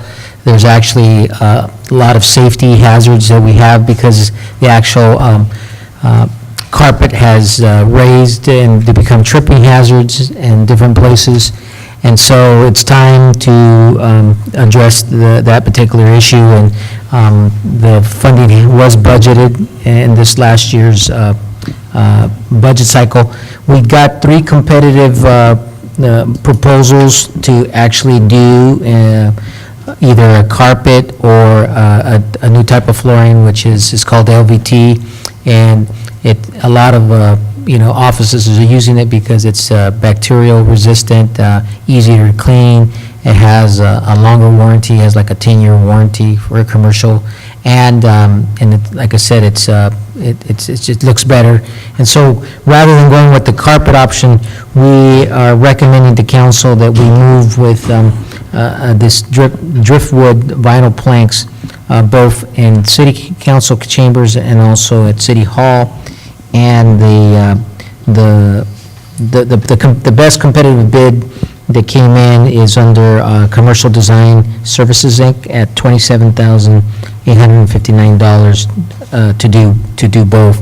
There's a little bit of contingency money in there, and we're saying another $3,000 this way, or 2 and some change, the 30, because right back in this area where we're currently at, the grain and the curvatures is a little unknown, and so we anticipate that it won't be more than that to address, or it could be exactly that dollar amount. We just don't know. All right, thank you, Ms. A. We'll open it up for any public comment, 10:07. And nobody coming forward, so I will bring it back for council. I appreciate the 3 bids. I'm curious, though, did you bring this to Tile by Design to see if they would submit a bid? Who's Tile by Design? Tile by Design is our local flooring company here in Livingston. And so I usually prefer that we look at local options, and whenever we're doing things of this nature, like for AC work or for construction, They're the one with that giant sign on their board right on the other side of the freeway. It says Tile by Design. It's Jaime Fuentes' company, Okay. one of our local businessmen. Yeah, that was an oversight on our part. Yeah, we did not, and, but moving forward, we'll definitely take your advice and look at local, so they do tile, I know they do tile, I don't know if they do vinyl and... They do vinyl and laminate as well. Oh, they do? Yeah. I was looking at using them for my house because I always try to look locally first. Yeah, that's an oversight on our part, and we apologize for that, so we'll definitely make sure to keep local vendors, and, do a more extensive search of local vendors. Okay, is this time sensitive to where we couldn't have another bid submitted and 2 weeks would be too long for us to put this off? In terms of time sensitivity, no, it's just really up to council whether or not they want to wait or and open it up again for an extra bid. Mr. McCabe obviously has a good point. I agree with it. But if we still have to go out for a bid, they have seen other people's bids now. How does that, can I get a legal opinion on that? I mean, others already shown their hand. Yeah, that makes sense. I don't know. I mean, See what the legal man says. No, I think it would actually be opened up where the current contractors would resubmit their bids, but we would probably be doing it more like a public works project where it would actually be published and asking for bids, letting them know, hey, this is out there, and then receiving bids again and opening them up at City Hall. Okay. And the folks could just repackage their same bid. yeah, I mean, I don't have a problem with that other than just saying, hey, give us your bid. I don't think that's going to work, because they already seen everybody else's bid. But I am fully agreeable with you that we need to, I mean, it's just, they hire local guys. I'd rather be putting jobs in Livingston than jobs in Fresno. I'd rather us pay 10% more to be hiring Livingston people than other places. So I'll be voting no. Though, I think this was great. I think you get 3 bids, so you did 99% of what I always want when you bring these stuff forward. But I just would like us always to emphasize on local businesses first. And since we do know there's a local business who may not have had the opportunity to bid, I'd like them to have the chance to bid. And if my colleagues disagree, that's fine, but that's where I stand. I don't think it's time sensitive, and I kind of brought this up walking through City Hall. The carpet is up in certain areas, and my concern is, if they're really busy doing stuff and you're not paying attention, you're going to trip and fall, and we're going to have somebody with a workers' comp injury or some kind of injury falling, and that was my concern, that, it's raised and it puts a danger, to our employees. So waiting another 2 weeks, obviously, there was someone that could do it here in Livingston, but now I think they would be at an advantage, because they could come in and say, well, I'll do it for 27 or 25. Great. And, We're saving money. I love it. Let's save some money and hire local people. We would just put it out again. we would have to really go out for bid. We couldn't just say, hey, can you submit something? Sorry about that, the mic was off. We couldn't really just ask them to bid now that they've seen. We would have to give everybody opportunity to rebid. And that's fine. Now we have the opportunity to get even a better price. And we have an opportunity to make sure that we are supporting local jobs and our local economy.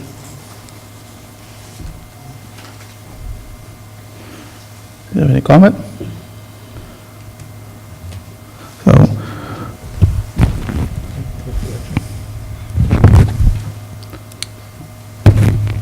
No, just in regards to, I agree with Alex about giving opportunity to local vendors, to bid. I'm just thinking about the rules about the bids process. And you're right, there'll be an advantage. Now, my question is, how's this advertised? If they're actually out there trying to look for work, they should be paying attention to how it's advertised, even though it is locally. I don't want to go. Was it advertised? This was not done, this was not done in a formal bid process where we write up the specs and then we do, we basically solicited proposals, competitive proposals from different vendors. And then, we didn't show, we gave everybody the same, we did the walkthroughs, we gave them the same information and they provided a proposal. And that was it. Yeah, to me, I know how shabby the carpets look and everything else, but with an interest of unity or whatever you want to call it, and maybe call it the right thing to do, maybe, but I think we just go ahead and give everybody, we don't have to go through a 1 month process, just give everybody until 2 weeks. 2 weeks to get everything in, and we can just do it at the next council meeting,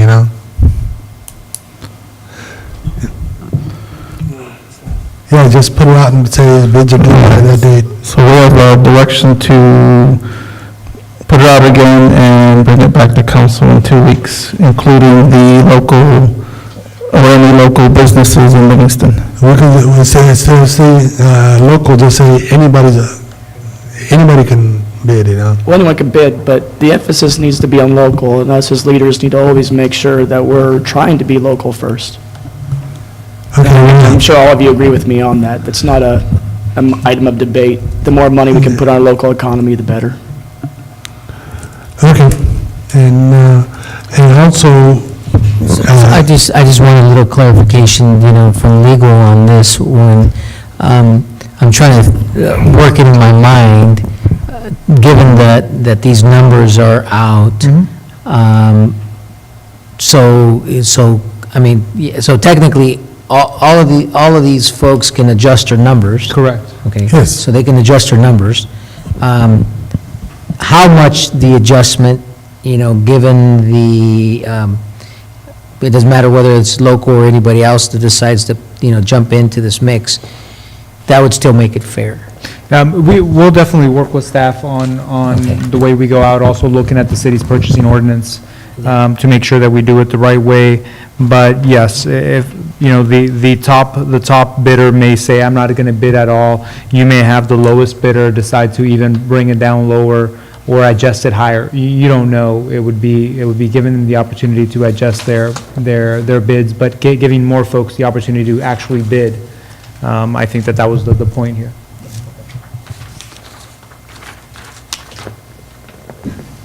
So we're clear on direction? All right. And I think that the direction was unanimous here from the 4 council members. So it'll come back to next council meeting? Yeah. Okay. All right. If those areas that are a little bit concerned, if we can kind of get those marked somehow in a way, I'm not sure how we can, they know they're there, but it's, just caution, I think the community will also like to see, their city hall looking a lot nicer than the carpet that we have. So it is the community's building and. Rather than trying to make the city hall look nicer, maybe we can get a projector mounted or something, and a clicker. I don't know. This is kind of embarrassing. Look at that. I do stuff like this for where I work at before 5 o'clock. If I came out with something like this, they would terminate me on the spot and say, what the hell is that? So I don't think we should be. No, I'm not talking about just a clicker. Look at the way the whole thing is. It's just all lopsided. Keystones aren't set, and we gotta have a little professionalism here, Like a TV monitor.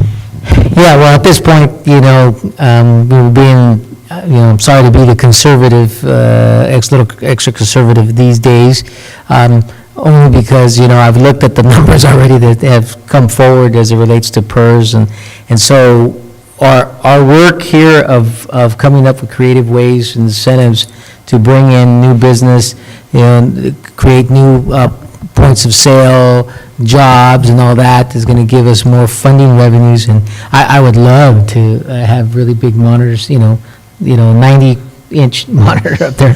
I mean, at least can we get the projector mounted? I mean, if you want, I can come and do it on my day off or something, you know? Oh, great. I mean, Hey, you heard that? I mean, I don't know what it's gonna take, you know, but. All right.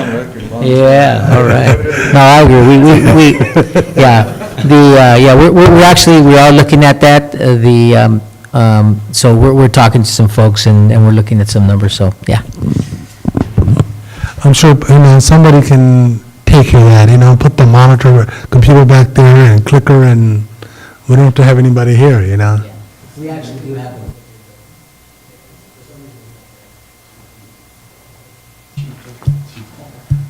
Chief took the clicker? In your office.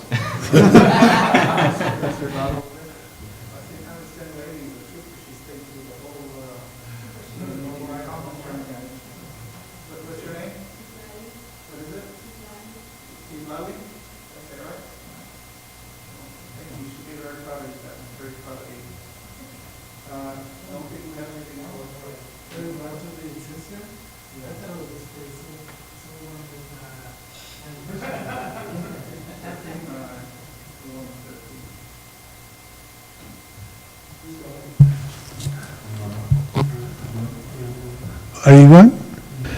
The council designate council member Alex McCabe as a voting delegate, and planning commissioner Ranjit Juti Yeah. as the alternate for the 2017 Annual League California Cities Conference. And that's the recommendation, here's the title of the item. And the agenda item is designate voting delegate alternate for League of California Cities Annual Conference. Open it for public comment. Close it back at 10:18. I guess I already read the recommendation, so. Okay, I know that Mr. McCabe is definitely the voting delegate. Do we want to send a councilman as an alternate, or do we want to leave that as a commissioner? We could leave as the commissioner, but I'll bring Juan with me in there anyway, so we can learn about it and do it next year. It's not like it's a secret thing, or it's... Yeah. Are you planning to vote? Because if you are, it doesn't matter anyway, No, I know you're going to vote, but I'm saying, are you planning to be there, but it doesn't really matter there at that point, No, we're going to, but unless you want to be the alternate? Do you want to be the voting delegate? You want to be the voting delegate? All right. Are you sure you don't want experience there? I got this, but I'm going to get There you go. Okay. All right, so we'll be designating Councilman McCabe as the voting delegate, and When Juti is, I'd open it up. yeah. All right, I'll open it back up again for any comment. Oh, okay, close it back down. And Commissioner Juhiti as the alternate for the 2017 Annual League of California Cities Conference. Will you ask him? Okay, I'll make that motion. A second? Okay, roll call. Yes, Councilmember, Well, we gotta wait for a second. These guys, they look like they're married already. They're looking at each other like, who's gonna make the second, I second it already. Oh, you seconded it already? Okay. Yeah. all right, roll call. Councilmember McCabe? Councilmember Aguilar? Yes. Mayor Pro Tem Samra? Yes. Mayor Soria? Yes. Motion approved 4-0. All right, thank you, and have a good night. Drive safely, and if you're still listening back home, have a good night. God bless.